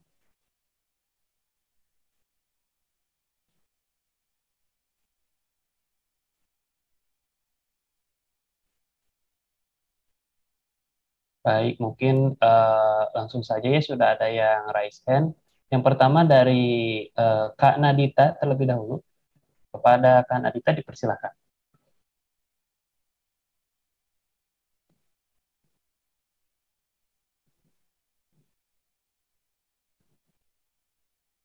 Oh baik, tidak apa-apa. Bisa langsung lewat kolom chat saja, Kak. Baik. Oke, mungkin langsung saja ya untuk pertanyaannya mungkin dari Kak Sofian. Dipersilakan kepada Kak Sofian. Baik, terima kasih. Sebelumnya, perkenalkan nama saya Sofyan Jumansyah. Saya dari UPI juga, jurusan Pendidikan Kesejahteraan Keluarga. Terima kasih, moderator. Pertanyaannya yaitu, ya, sekarang ini kan belajar daring itu kan sudah kayak menjadi habit ya, dan dianggap oleh mahasiswa itu sebagai liburan panjang. Nah, akibatnya pembelajaran itu pun terkendala.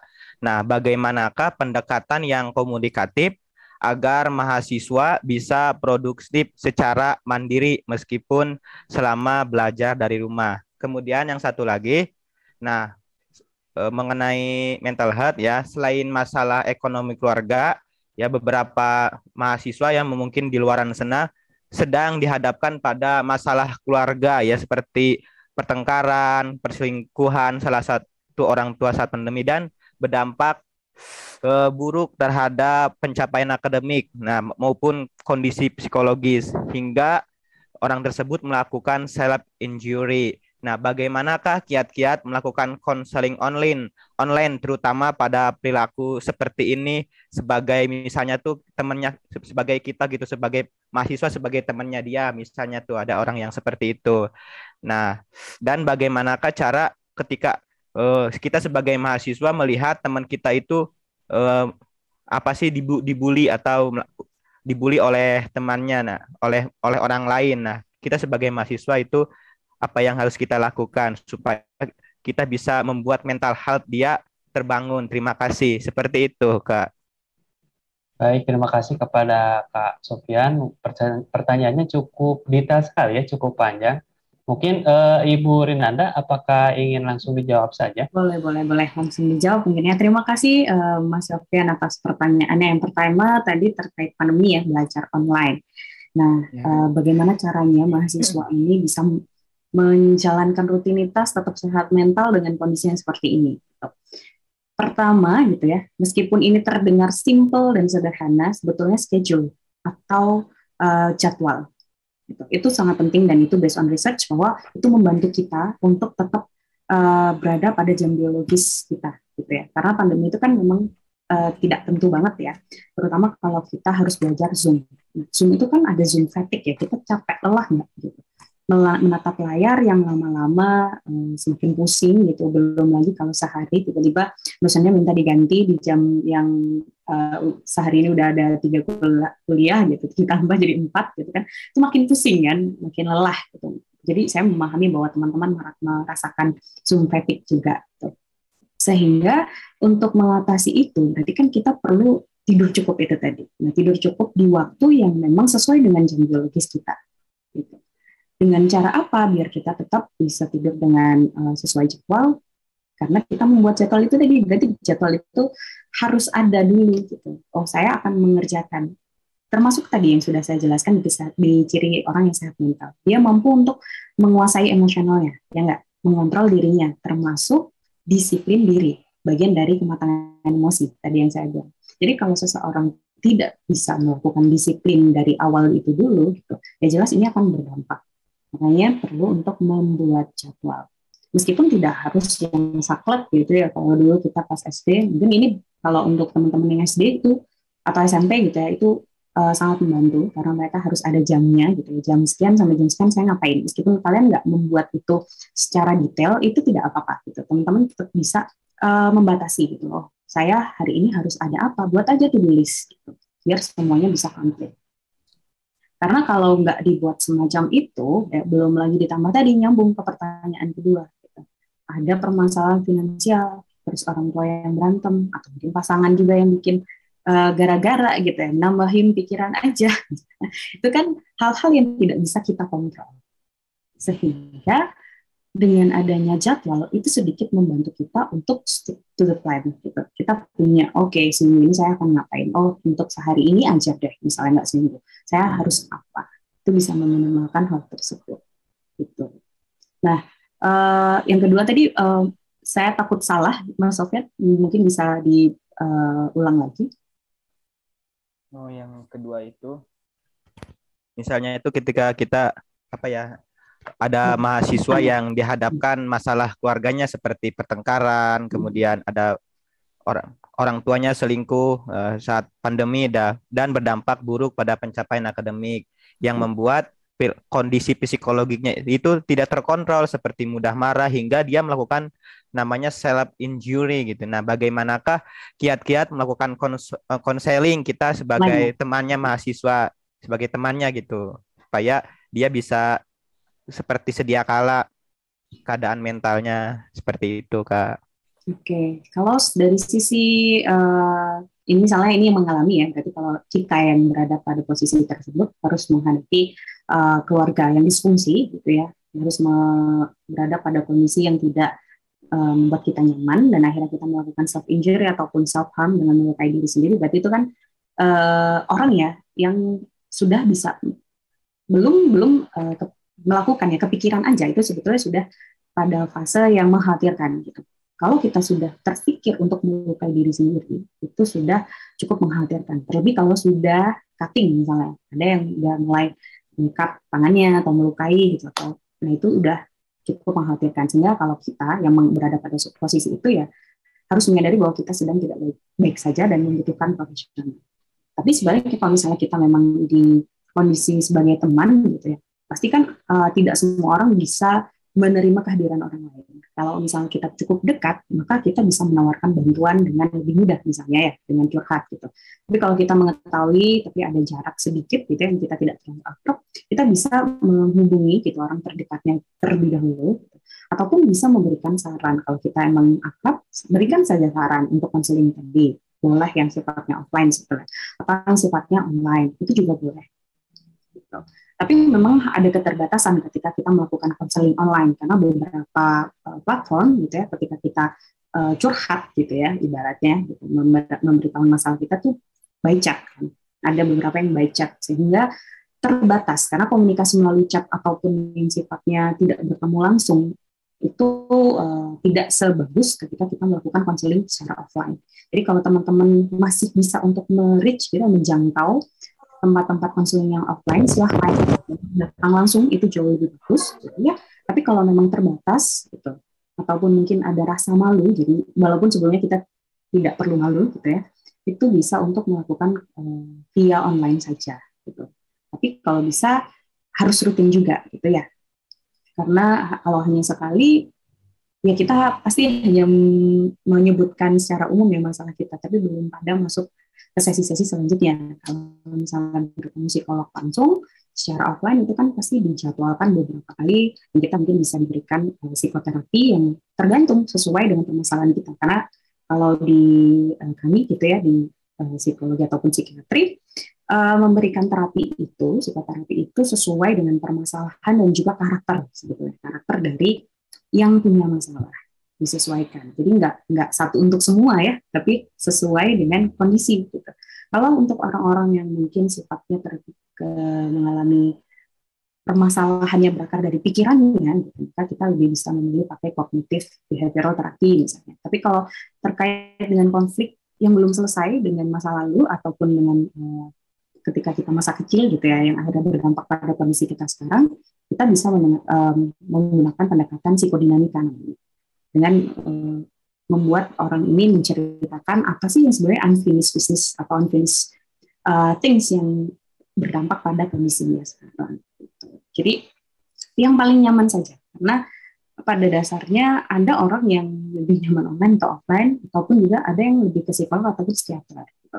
Tergantung kebutuhan. Kalau misalnya sudah severe atau parah, kita bisa ke psikiater. Karena kalau di psikiater kita nanti tidak hanya diberikan terapi, tapi juga obat. Karena ada beberapa gangguan mental tertentu yang tidak bisa disembuhkan hanya, gitu ya, hanya dengan diberikan terapi saja, tapi butuh farmako, butuh obat. Misalnya depresi tingkat berat butuh antidepresan, gitu. Skizofrenia, psikotik butuh antipsikotik, gitu.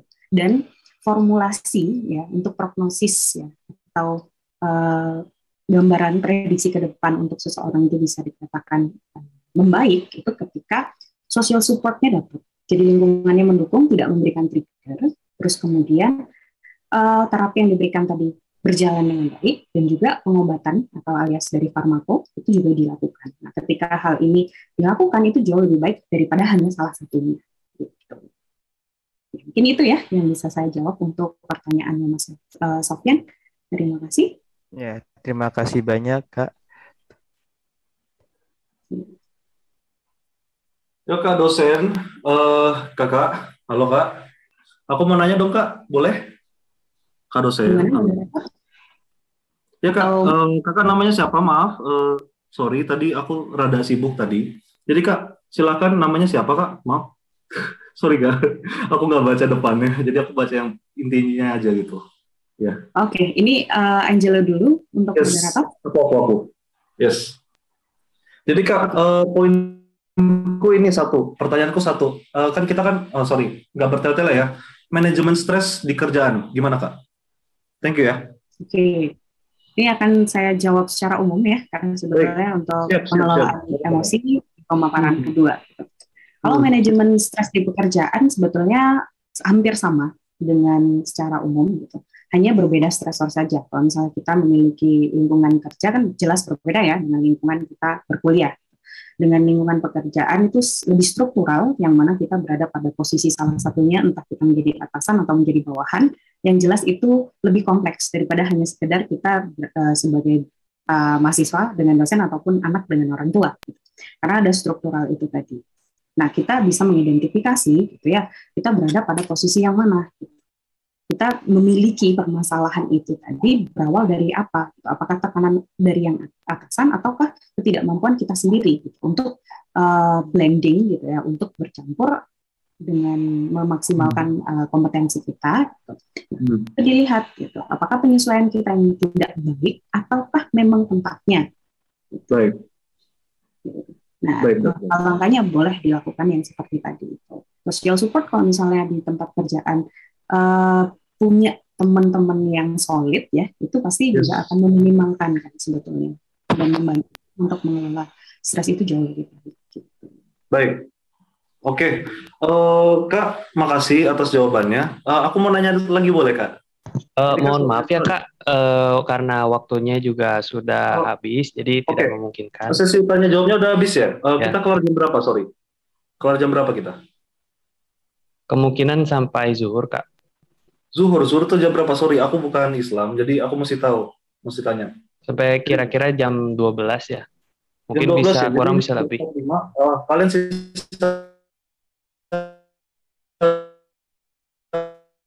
Kalian sisa berapa lagi? Rundown-nya sisa apa lagi? Sorry, gue nanya, gue curious. Kak, mohon maaf, ini karena habis ini juga masih ada agenda acara selanjutnya ya, jadi kita potong aja sampai itu. sini. Maksudnya rundown-nya dijelaskan gitu. 1, 2 acara atau 3 acara, Kak? Ini ada, habis ini masih ada sesi sharing lagi, Kak. Jadi mohon maaf sekali lagi, Kak. Mohon maaf ke teman-teman yang lain juga ya, karena tadi kita waktunya kurang cukup, jadi kita sampai sini dulu aja ya. Terima kasih juga kepada Ibu Rinanda atas jawabannya. Tadi cukup bagus sekali ya Bu, sangat menggambarkan gitu bagaimana kita yang bingung tadi mungkin dari pertanyaan-pertanyaan teman-teman tadi ya, yang menggambarkan kondisi-kondisinya gitu. Walaupun tidak terjawab semua, tapi terima kasih atas jawabannya Ibu. Baik, dari sesi sharing bersama Ibu Rinanda dapat kita simpulkan bahwa pengertian dari kesehatan mental itu adalah kesehatan yang mencakup 3 aspek ya Bu, yaitu fisik, psikis, atau mental, juga lingkungan sosial. Dan juga selain dari pengertiannya juga tadi disebutkan bahwa ada contoh mental issue seperti stres dan fase-fase yang seseorang akan hadapi jika mengalami stres dan kiat-kiat untuk menghadapi stres. Mungkin cukup sekian saja dari saya. Terima kasih. Mohon maaf apabila ada kekurangan atau salah kata. Acara saya kembalikan kepada Kang Herdi selaku MC. Baik. Oke, hatur nuhun Oci. Terima kasih juga pada MC dan seluruh panitia. Saya terima kasih kepada Ibu dan selalu sekali ya. Sini saya akan melanjutkan materi tentang mental sendiri, dan everyone has a limit gitu ya. Jadi setiap orang punya batas tertentu dalam menghadapi kesehatan mentalnya sendiri. Boleh next? Oke. Dari pemaparan tadi yang sudah disampaikan oleh Bu Nanda, mungkin saya mau sedikit mengulas kembali bahwa kesehatan mental adalah keadaan sejahtera ketika individu menyadari potensi yang dimilikinya, kemudian hidup secara normal, bekerja secara produktif, serta mampu memberikan kontribusi bagi lingkungannya. Jadi kalau teman-teman semua sudah merasa bisa tahu potensi-potensi yang ada di dalam diri, kemudian bisa menghadapi setiap tekanan dalam hidup secara wajar, secara normal, dan tidak menganggap bahwa tekanan ini merupakan sesuatu yang berat, gitu ya, bisa bekerja secara produktif, dan kontribusi bagi diri kita, berarti sudah masuk pada teman-teman, sudah masuk pada kesehatan mental. Ya, jadi teman-teman biarkan semuanya sudah merasakan hal-hal yang sudah disebutkan tadi, gitu, supaya teman-teman masuk pada kesehatan mental. Nah, kalau berbicara kesehatan mental, kita sering sekali mendengar yang namanya mental illness atau gangguan mental, gitu ya. Apalagi semenjak pandemi, kayaknya sering yang ngedengar kata mental illness gitu atau disebut mental issue. Boleh next? Nah, mental issue ini apa sih, atau mental illness ini apa? Ini adalah suatu kondisi di mana seseorang merasakan gejala-gejala yang fisik maupun psikis yang berkaitan dengan emosi. Jadi, karena memang kan banyak membahas tentang literasi emosi, memang kesehatan mental, kalau orang yang mental ini akan berkaitan dengan emosi yang dihadapi oleh semua. Nah, kemudian dari mental issue ini biasanya teman-teman sekarang banyak melakukan self diagnose. Tadi sudah dijelaskan juga oleh Anda, jangan pernah melakukan self diagnose gitu ya. Karena apa? Coba bisa next. Nah, self diagnose itu apa? Gitu. Kan di sini kita sharing aja ya, Kak Oci ya. Jadi mungkin ada teman yang jawab self diagnose itu apa?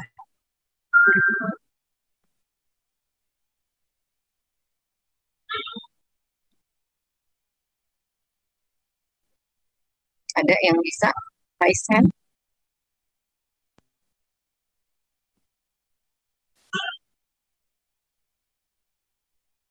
Self diagnose itu apa sih? Pasti teman-teman ada yang sering dengar atau bahkan pernah melakukan self diagnose. Boleh Kak. Gimana? Pak Haris? Kalau semisal setahu saya ya, self diagnose itu diagnosa oleh diri sendiri, di mana kalau semisal biasanya nggak perlu kayak diagnosa ini nggak perlu sama ahli atau sama misalnya psikiater atau psikologi, tapi mereka cukup kayak tahu apa saja ciri-ciri yang harus mereka antisipasi dan mereka bisa mengetahui sendiri apa mental illness yang mereka punya. Mungkin begitu. Makasih. Kalau ya, makasih Kang Faris. Ya, jadi betul ya, mereka mencari tahu sendiri tanpa dibantu oleh tenaga ahlinya, gitu ya, tenaga profesionalnya. Mereka lebih banyak melihat, kalau zaman sekarang lihat internet gitu ya, lihat medsos gitu kan, suka banyak ciri-ciri gangguan mental atau ciri-ciri orang yang anxiety, misalnya mengalami bipolar atau disorder-disorder lain yang mengarah pada gangguan mental. Nah, nanti biasanya ini sering mencocokkan apa yang sedang dirasakan dengan apa yang ada di media sosial atau di internet itu sendiri mengenai gangguan mental gitu, yang jadinya akhirnya malah cocok logi gitu ya. Padahal jelas kebenarannya apakah benar itu yang dialami oleh kita. Apakah benar diagnosa yang kita lihat media sosial itu. Padahal harus kita pahami bersama bahwa di internet atau di media sosial itu sebetulnya hanya memberikan gambaran secara umum. Apa sih ciri-ciri dari gangguan-gangguan mental tersebut? Bukan berarti mereka menyatakan bahwa orang yang mengalami hal tersebut sudah pasti termasuk pada gangguan mental. Gitu. Jadi diusahakan teman-teman semua jangan self-diagnose. Kalau memang merasa ada simptom atau rasa yang kurang nyaman, yang dirasa ganggu diri kita, yang kita anggap sebagai ciri-ciri atau kita sudah merasa masuk pada gangguan mental, silakan sharing dengan tenaga profesional gitu, supaya kita tahu kebenarannya, kejelasannya apa yang sedang kita alami, apa yang sedang kita rasakan. Oke, next. Nah, kenapa sih nggak boleh self diagnose ya? Karena memang berbahaya ya. Dianya apa aja? ada beberapa hal yang menjadi bahaya self.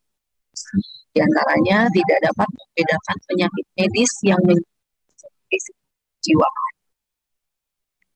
Misalnya nih, merasa nggak enak badan, merasa pusing, sakit kepala gitu. Karena yang tadi, yang ciri-ciri di media sosial tentang kesehatan mental itu, terus teman-teman merasa bahwa sakit kepala terus mungkin gangguan mental gitu. Kan belum tentu seperti itu. Kemudian juga meragukan profesional. Ya karena kita sudah terbiasa untuk melihat melalui media sosial dan merasa bahwa meyakini bahwa itu sudah tepat, gitu, sehingga kita merasa nggak perlu lagi tuh sharing sama profesional atau dari media sosial atau dari internet sudah tahu kebenarannya, kan bahaya sekali ya. Kemudian kita juga jadi mampu melihat dan mengenal diri sendiri. Iya betul, kita memang mampu melihat dan mengenal diri sendiri. Bahkan sebaiknya seperti itu. Tapi kita tetap cermin. Kalau kita memang bisa ada gangguan mental dalam diri kita, cerminnya itu siapa? Ya cerminnya itu tenaga profesional.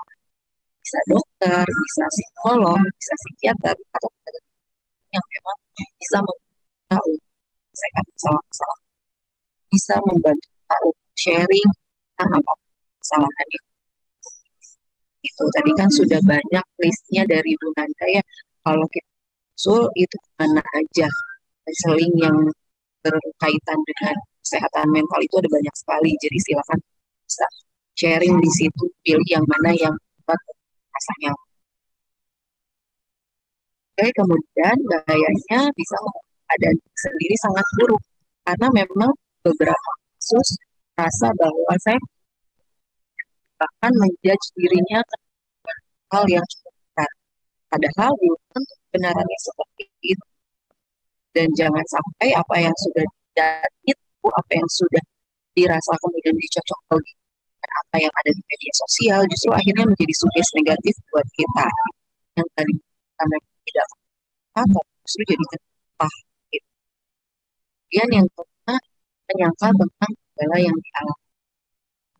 Atau sebaliknya dari yang nomor 4 tadi, ketika kita merasakan bahwa ada gejala yang kita alami. Tapi kita merasa, enggak lah, saya nggak kenapa-napa kok. Karena ciri-cirinya bukan dari yang kita lihat di media sosial. Ya, gitu.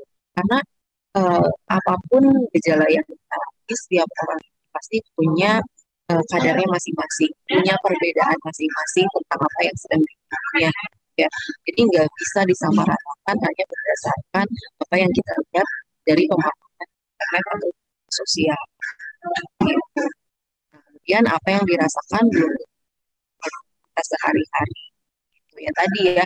Jadi kadang justru ketika kita diagnos dari hasil yang internet atau di sosial ini yang akan justru jadi sugesti kita yang sebenarnya kita masih bisa secara produktif tapi jadi terhambat karena adanya sugesti tersebut.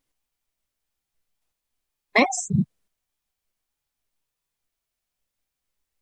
Nah, dari semua hal yang sudah kita bahas mengenai kesehatan mental, kemudian buat mental itu sendiri, kita akan masuk pada pembahasan tentang literasi emosi. Ini salah satu cara bagaimana kita bisa mengelola emosi kita supaya kita bisa terhindar dari kesehatan mental atau kita semua bisa masuk pada kesehatan mental yang sesungguhnya. Kita semua masuk pada mental health yang sesungguhnya, gitu ya.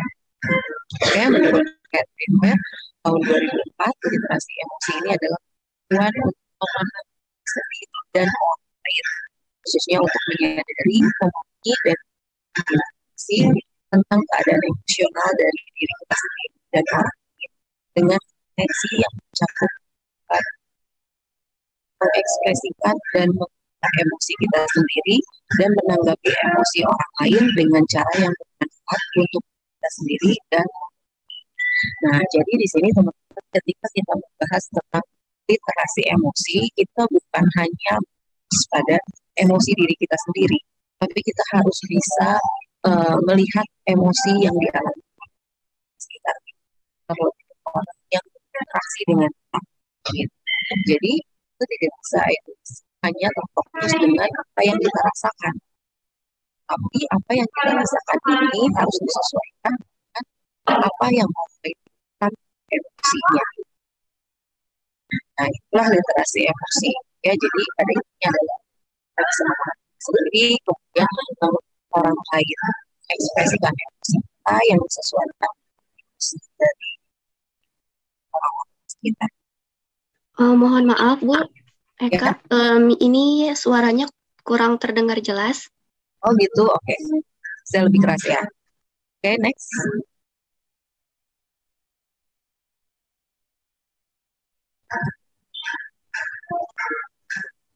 Boleh di next.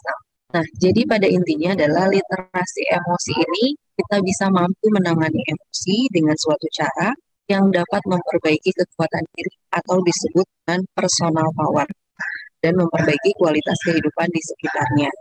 Literasi emosi ini dapat memperbaiki relasi dan menciptakan kasih sayang antar orang dan bekerja sama serta memfasilitasi penumbuhan perasaan saudara sebagai suatu komunitas atau feeling of community.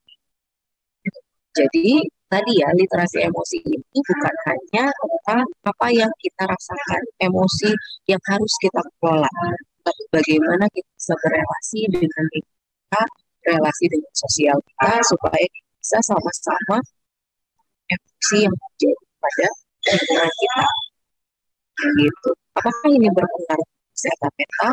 Ya tentu saja sangat, karena lingkungan adalah sebagai salah satu support buat kita bisa berada dalam posisi yang sehat mental. Ya. Sampai sini ada yang mau ditanyakan? Kita lebih banyak sharing aja ya teman. Permisi Kak, ini sudah sampai slide terakhir. Oke, kalau gitu sudah sampai slide terakhir. Kalau gitu kita langsung ke sesi tanya jawab aja ya. Oke, ini udah ini masih ada, masih ada ternyata. Iya. Boleh dilanjutkan dulu saja Bu sampai beres, nanti baru kita buka sesi tanya jawabnya. Oke. Nah, gimana sih caranya kita bisa masuk pada emosi yang baik, atau bagaimana cara kita melakukan literasi emosi? Yang pertama yang harus kita lakukan adalah self-understanding. Apa self-understanding? Bagaimana kita bisa memahami apa yang sendiri. Gitu. Jadi yang pertama adalah apa kita, kemudian bagaimana caranya bisa mengkalkulasikan kekurangan dan kelemahan kita menjadi satu kesatuan yang bisa membuat kita berkembang.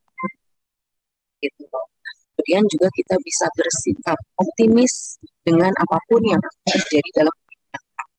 Itu masuk pada self-understanding. Dan ketika kita sudah melakukan self-understanding, kita masuk pada understanding and managing emotion. Setelah kita tahu kita tahu potensi, kita tahu kekurangan kita pun kita sudah memahami gitu ya, kita bisa mengelola emosi kita. Gitu, kita fokus bagaimana cara kita menyelesaikan apa yang kita alami, bagaimana sih caranya kita mengekspresikan apapun yang kita rasakan. Mau itu rasa senang, mau itu rasa marah, mau itu kecewa, sedih, kita sudah tahu bagaimana cara kita untuk mengelola emosi-emosi tersebut, bagaimana cara kita mengekspresikan emosi-emosi tersebut dengan tepat. Ketika teman bisa jujur dengan apapun yang teman rasakan, bisa jujur dan mengekspresikan itu secara utuh dengan lingkungan, yakini bahwa hal yang teman-teman rasa berat itu akan menjadi lebih ringan dan menjadi lebih mudah. Gitu. Ketika teman-teman bisa mengekspresikan hal-hal tersebut dengan tepat. Gitu. Dan masuk ke tahap ketiga, yaitu understanding social situation and making relationship. Gitu. Jadi memang literasi emosi ini bukan hanya berfokus pada emosi diri kita, tapi juga lingkungan sosial kita. Bagaimana kita bisa memahami situasi-situasi sosial yang ada di kita, dan kita membuat hubungan yang baik dengan lingkungan kita. Gitu. Gimana caranya? Caranya kita mengenal emosi-emosi yang ada di diri kita, kemudian kita juga melakukan komunikasi yang efektif dengan lingkungan. kita. Ketika kita sudah tahu emosi diri kita, berarti kita juga sudah tahu bagaimana cara kita berinteraksi, berrelasi, berkomunikasi dengan ya, dengan kita memahami diri kita ini membutuhkan emosi yang seperti apa atau menerima emosi yang seperti apa. Kemudian respon emosi yang seperti apa yang akan kita dapatkan dari itu, dan kita juga akan lebih bisa berempati dengan lingkungan kita ketika kita sudah berusaha untuk memahami apa yang terjadi dari diri kita dan lingkungan. Gitu. Masih ada teh? Nah, oke, jadi mental health is not a but process. It's about how you enjoy your life, not what you want to be. Jadi mental health bukan sebuah tujuan ya. Jadi kita bukan bertujuan memiliki kesehatan, memiliki mental yang sehat. Tapi ini adalah sebuah proses berkepanjangan seumur hidup kita, bagaimana kita bisa menjalani proses ini dengan sehat secara mental. Gitu ya, bukan hanya sehat mental, tapi sehat secara keseluruhan yang ada dalam tubuh kita.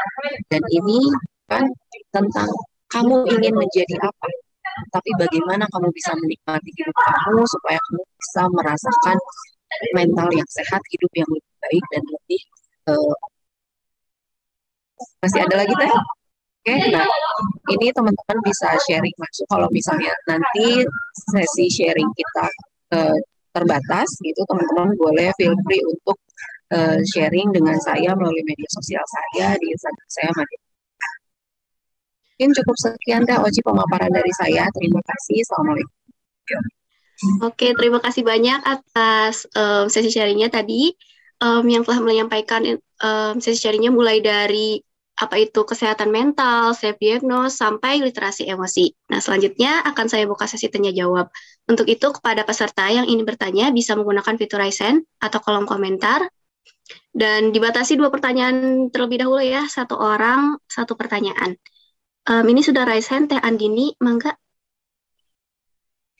Ya, halo, selamat pagi semuanya. Perkenalkan, saya Andin dari Teknik Mesin UPI. Jadi gini, Teh, mau tanya, kan saya tuh didiagnos sama psikiater kalau saya tuh depresi mayor sama bipolar. Nah, awalnya kan saya bingung tuh, apa sih gitu, itu kan coba search di Instagram atau enggak di Google gitu. Nah, ternyata kurang jelas gitu Teh.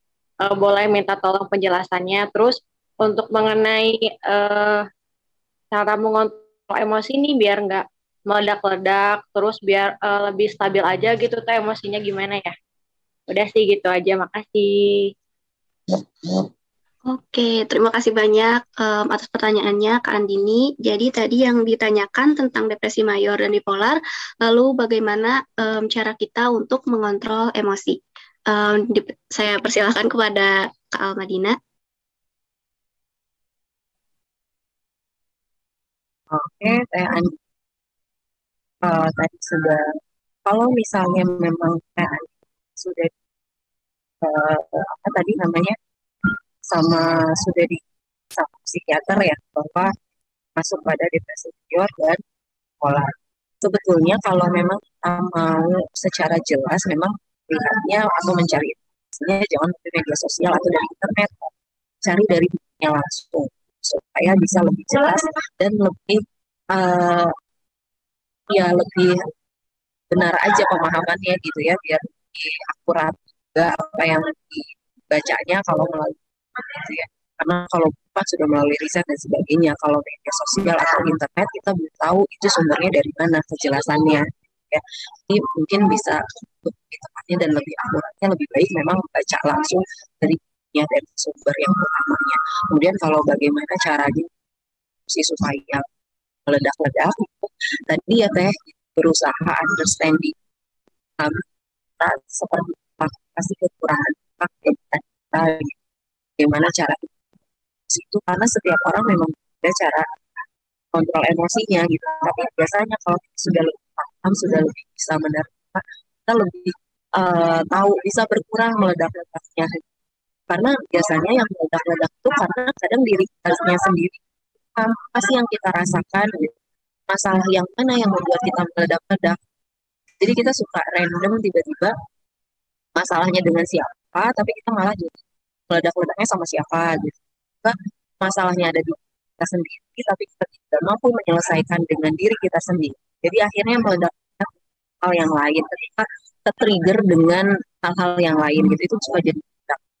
Karena ada emosi yang belum selesai dari diri kita. Jadi coba diselesaikan dengan diri kita sendiri. Pasti yang salah, apa yang dirasa tidak nyaman, diurut semuanya. Kalau misalnya tidak mampu terselesaikan dengan hanya berpikir gitu ya, maksudnya ketika dipikirin malah jadi hebat. Tadi yang sudah dijelaskan oleh Nada, silahkan belajar menulis gitu. Jadi ditulis apa sih yang kita rasakan gitu. Tulis aja serandom-randomnya apapun yang kita rasakan. Nanti dari situ kita bisa sedikit demi sedikit menarik garis, membuat benang merah apa sih yang sebenarnya terjadi dari diri kita. Kadang kalau semuanya bergelut di pikiran kita, kadang ada apa ya, ada yang kita rasakan lagi, yang lain masuk, atau ada tekanan yang lain, ada trigger yang lain, jadinya nggak selesai gitu. Coba selesaikan satu persatu, gitu. Ditulis aja supaya kita lebih, kadang kan kalau misalnya dipikirin doang, kadang kita lupa gitu ya, udah keburu ya tadi ya, udah keburu dengan hal-hal yang lain, kita lupa. Jadi coba ditulis nanti juga lama-lama akan ketemu merah. Memang itu semua seperti tadi yang saya bilang, ini semua proses gitu ya. Semua proses apapun yang dialami tidak perlu ditolak, jalani dengan berusaha, semakin hari semakin. Terima kasih Teteh atas jawabannya. Sudah jelas Kak Andini? Sudah cukup. Sudah cukup ya, terima kasih banyak atas pertanyaan juga jawabannya. Ini ada yang resen lagi, ada Kak Sofian. Mangga Kak Sofian. Terima kasih banyak Kak atas waktunya. Sebelumnya perkenalkan, nama saya Sofian Januansyah ya, dari Universitas Indonesia, jurusan Pendidikan Kesejahteraan Keluarga. Nah, ini sangat relevan sekali ya Kak materinya dengan jurusan saya. Saya ingin bertanya Kak, apakah memang benar toxic relationship itu dapat mempengaruhi kesehatan mental, terutama hubungan bagi ya orang tua ya Kak. Nah, buat para parenting, buat para orang tua. Nah, bagaimanakah caranya kalau memang toxic relationship itu mempengaruhi kesehatan mental, dan tips-tipsnya supaya intinya kan kalau parenting itu kan nanti berpengaruh pada anaknya, supaya anaknya itu merasa nyaman dengan kondisi kedua orang tuanya itu. Seperti itu Kak, terima kasih. Oke, terima kasih pertanyaannya Kak Sofian kepada Kak Almadina. Mangga boleh dijawab. Jadi tadi pertanyaannya itu bagaimana toxic relationship apakah berpengaruh pada kesehatan mental gitu ya pertanyaannya? Ya, betul. Oke. Jadi kalau berpengaruh ya tentunya akan berpengaruh, karena toxic relationship ini bukan hanya merusak mental dari si korban gitu ya, yang terkena toksiknya ini disebut sebagai korban misalnya. Bukan hanya korban, tapi si pelaku toksiknya itu sendiri juga pasti akan terganggu kesehatan mental.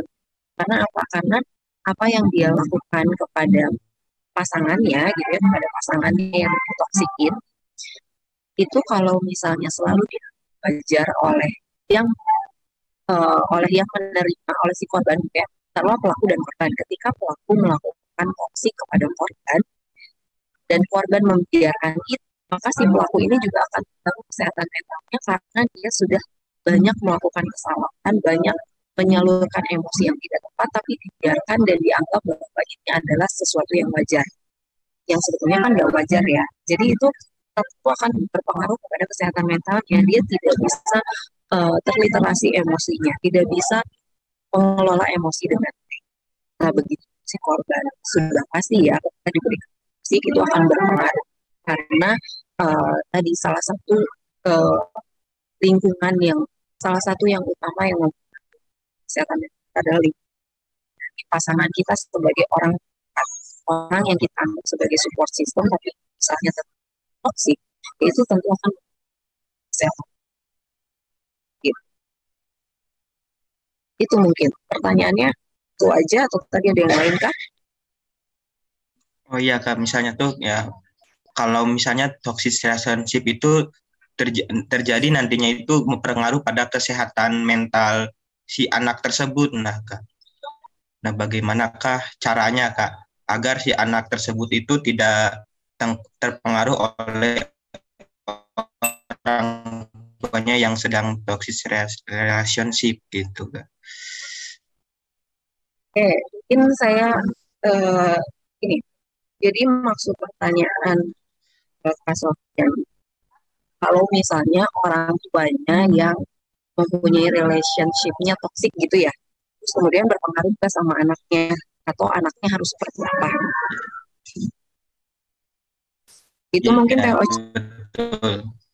Ya, nah kalau ini kan harus kesadaran bersama ya, kesadaran bersama karena tentu apapun yang terjadi dalam relationship atau hubungan orang tua pasti akan berpengaruh sama anaknya gitu. Nah, ini harus ada kesadaran bersama, harus ngobrol bareng gitu. Ya semuanya mengungkapkan apa yang kalau misalnya anaknya sudah dewasa gitu, atau remaja lah, ya silahkan dikomunikasikan karena memang segala sesuatu itu harus dikomunikasikan agar bisa sama-sama paham dengan apa yang pikirkan, apa yang dialami, apa yang dirasakan gitu. Karena pengalaman yang diterima oleh setiap orang dalam satu kasus yang sama itu tentu akan berbeda. Gitu. Nah, kita menyamakan persepsi dengan apa yang kita rasakan bersama. Gitu. Karena tentu akan berpengaruh negatif jika itu tidak dikomunikasikan. Ketika itu sudah dikomunikasikan, bisa saling kesadaran dari masing-masing pihak, ini akan menjadi karena masalah itu suatu masalah itu memang harus dihadapi dan tidak bisa dianggap baik. Masalah itu tidak bisa dianggap baik, tapi kita bisa mengubah cara pandang kita untuk memandang masalah itu secara baik. Jadi beda ya, bukan kita memandang masalahnya baik, bukan kita menganggap si masalah ini baik, tapi kita membuat cara pandang positif tentang masalah tersebut. Dan itu harus dikomunikasikan bersama supaya kita semua bisa saling berempati dengan apa yang dirasakan, terlebih orang tua kepada anak. Tentu orang tua harus punya tanggung jawab lebih untuk membuat anak nyaman pun kesalahan yang mereka hadapi bersama-sama. Baik, Kak, terima kasih banyak atas penjelasannya. Ya, sama-sama. Oke, terima kasih atas pertanyaannya dan jawabannya juga. Karena kita masih memungkinkan ya untuk tanya jawab. Jadi di sini ada Andita juga Kak Arifa. Jadi ini Kak Andita dulu ya. Kepada Kak Andita ini izin bertanyanya di chat. Andita Shiva izin bertanya, mohon maaf bertanya lewat kolom chat. Bagaimana caranya menangani teman yang sedang panic attack? Kepada Kak Almadina saya persilahkan. Bagaimana cara teman yang sedang panic? Kita harus tahu ya panic attack-nya karena apa. Jadi di sumber masalahnya apa, sumber yang menjadi dia panic attack itu apa gitu. Karena memang harus diurut dari sana, harus masalahnya baru kita bisa tahu, bisa memberikan solusi atau masukan kepada kita harus seperti apa. Jadi kalau kita menghadapi teman gitu ya dalam permasalahan apapun gitu, bukan hanya panic attack, apapun yang sedang dihadapi, usahakan kita juga bersikap rasional dan bisa berempati sama teman, bisa berempati ini dalam tanda kutip bahwa kita juga jangan sampai memberikan masukan-masukan atau cara kita menyampaikan sesuatu pada teman kita ini dengan justru malah jadi toxic positivity gitu ya.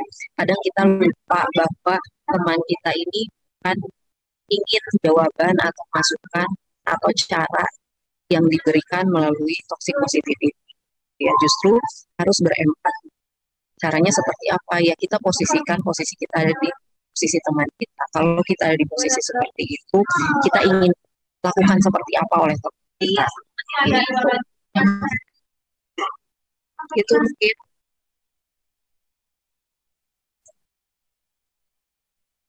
Oh ini Kak Andita izin menambahkan traumanya dari masa lalu katanya. Oke, traumanya dari masa lalu, kemudian bagaimana, apa tadi ini masih nyambung dengan pertanyaan yang tadi?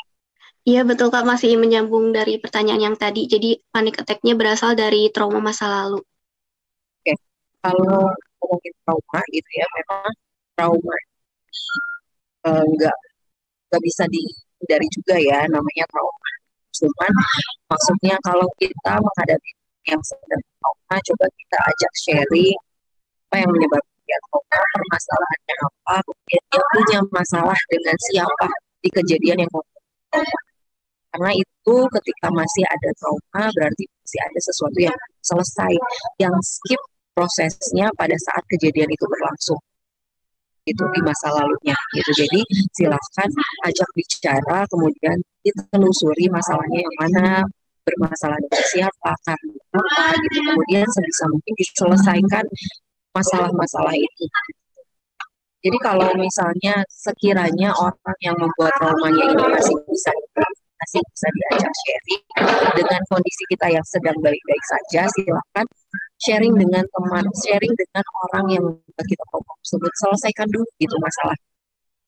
Kita harus mengungkapkan, karena memang kita harus mengungkapkan apapun yang kita rasakan, apapun yang kita rasa tidak nyaman, apa yang kecewa, apa yang karena kita sedih itu harus selesai. Ketika tidak selesai, memang ini akan menimbulkan trauma berkepanjangan. Jadi bantu teman kita untuk menyelesaikan apa yang terjadi saat kejadian yang membuat dia trauma. Bagaimana Kak Andita, apakah sudah jelas? Oke, mungkin sedang mengetik ya. Raisen, ya. Ibu izin menambahkan, jadi caranya tuh dengan gimana loh Bu? Jadi kalau misalnya panic attack nih, teman saya tuh suka teriak sama nangis.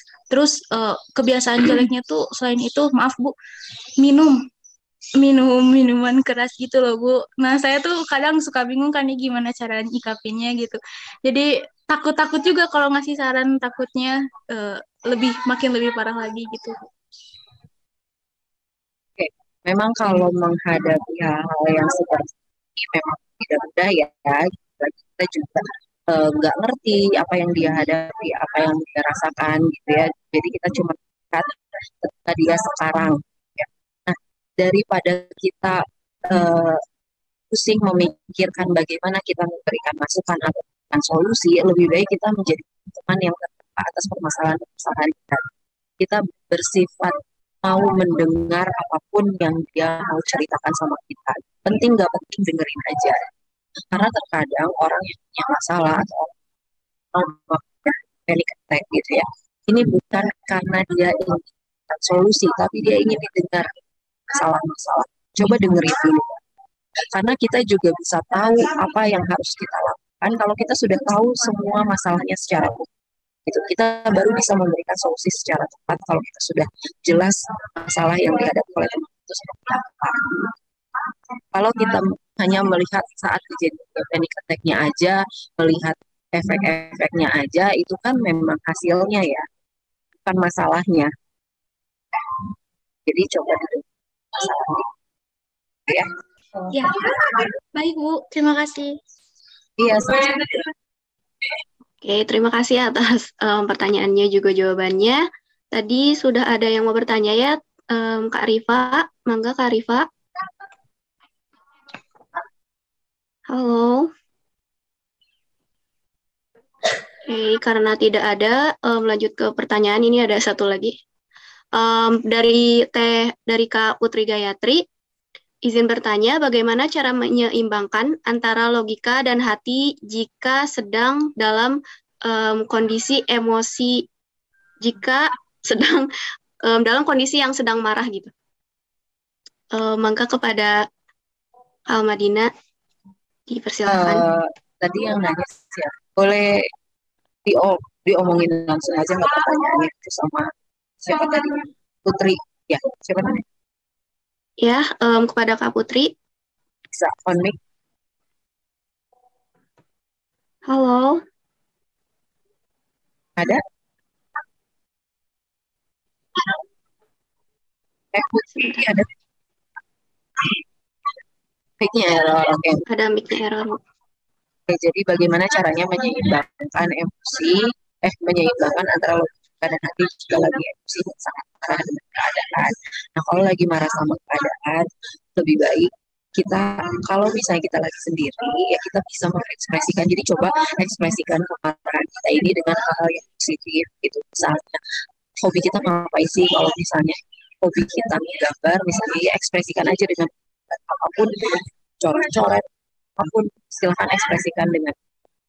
Nah, kalau misalnya, atau dengan hobi-hobi yang lain ya, kalau misalnya ada yang hobinya main game, ya silahkan main game sepuasnya dulu ya, sampai sekiranya bisa lebih tenang, bisa lebih rileks menghadapi emosinya gitu ya. Jadi dialihkan emosinya kepada hal-hal yang lebih positif.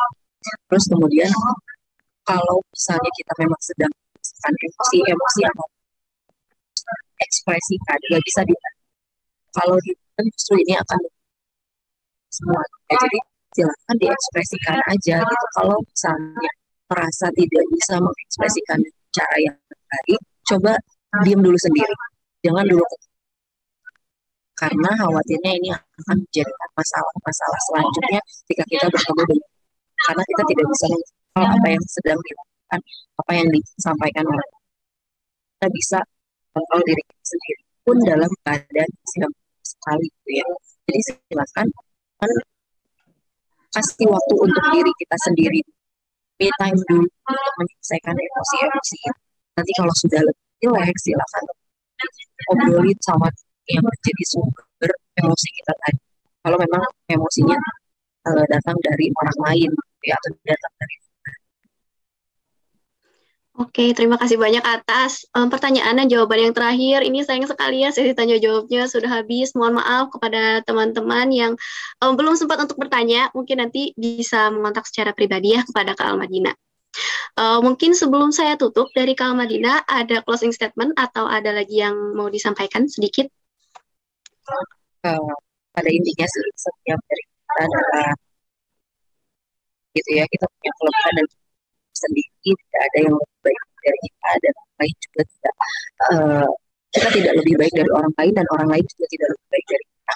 Jadi semua orang dan masing-masing silakan dan kita jika kita menjadi sesuatu yang unik yang bisa membuat kita semua. Oke, luar biasa sekali. Terima kasih banyak atas waktu dan ilmunya ya Kak. Semoga Allah balas dengan yang lebih.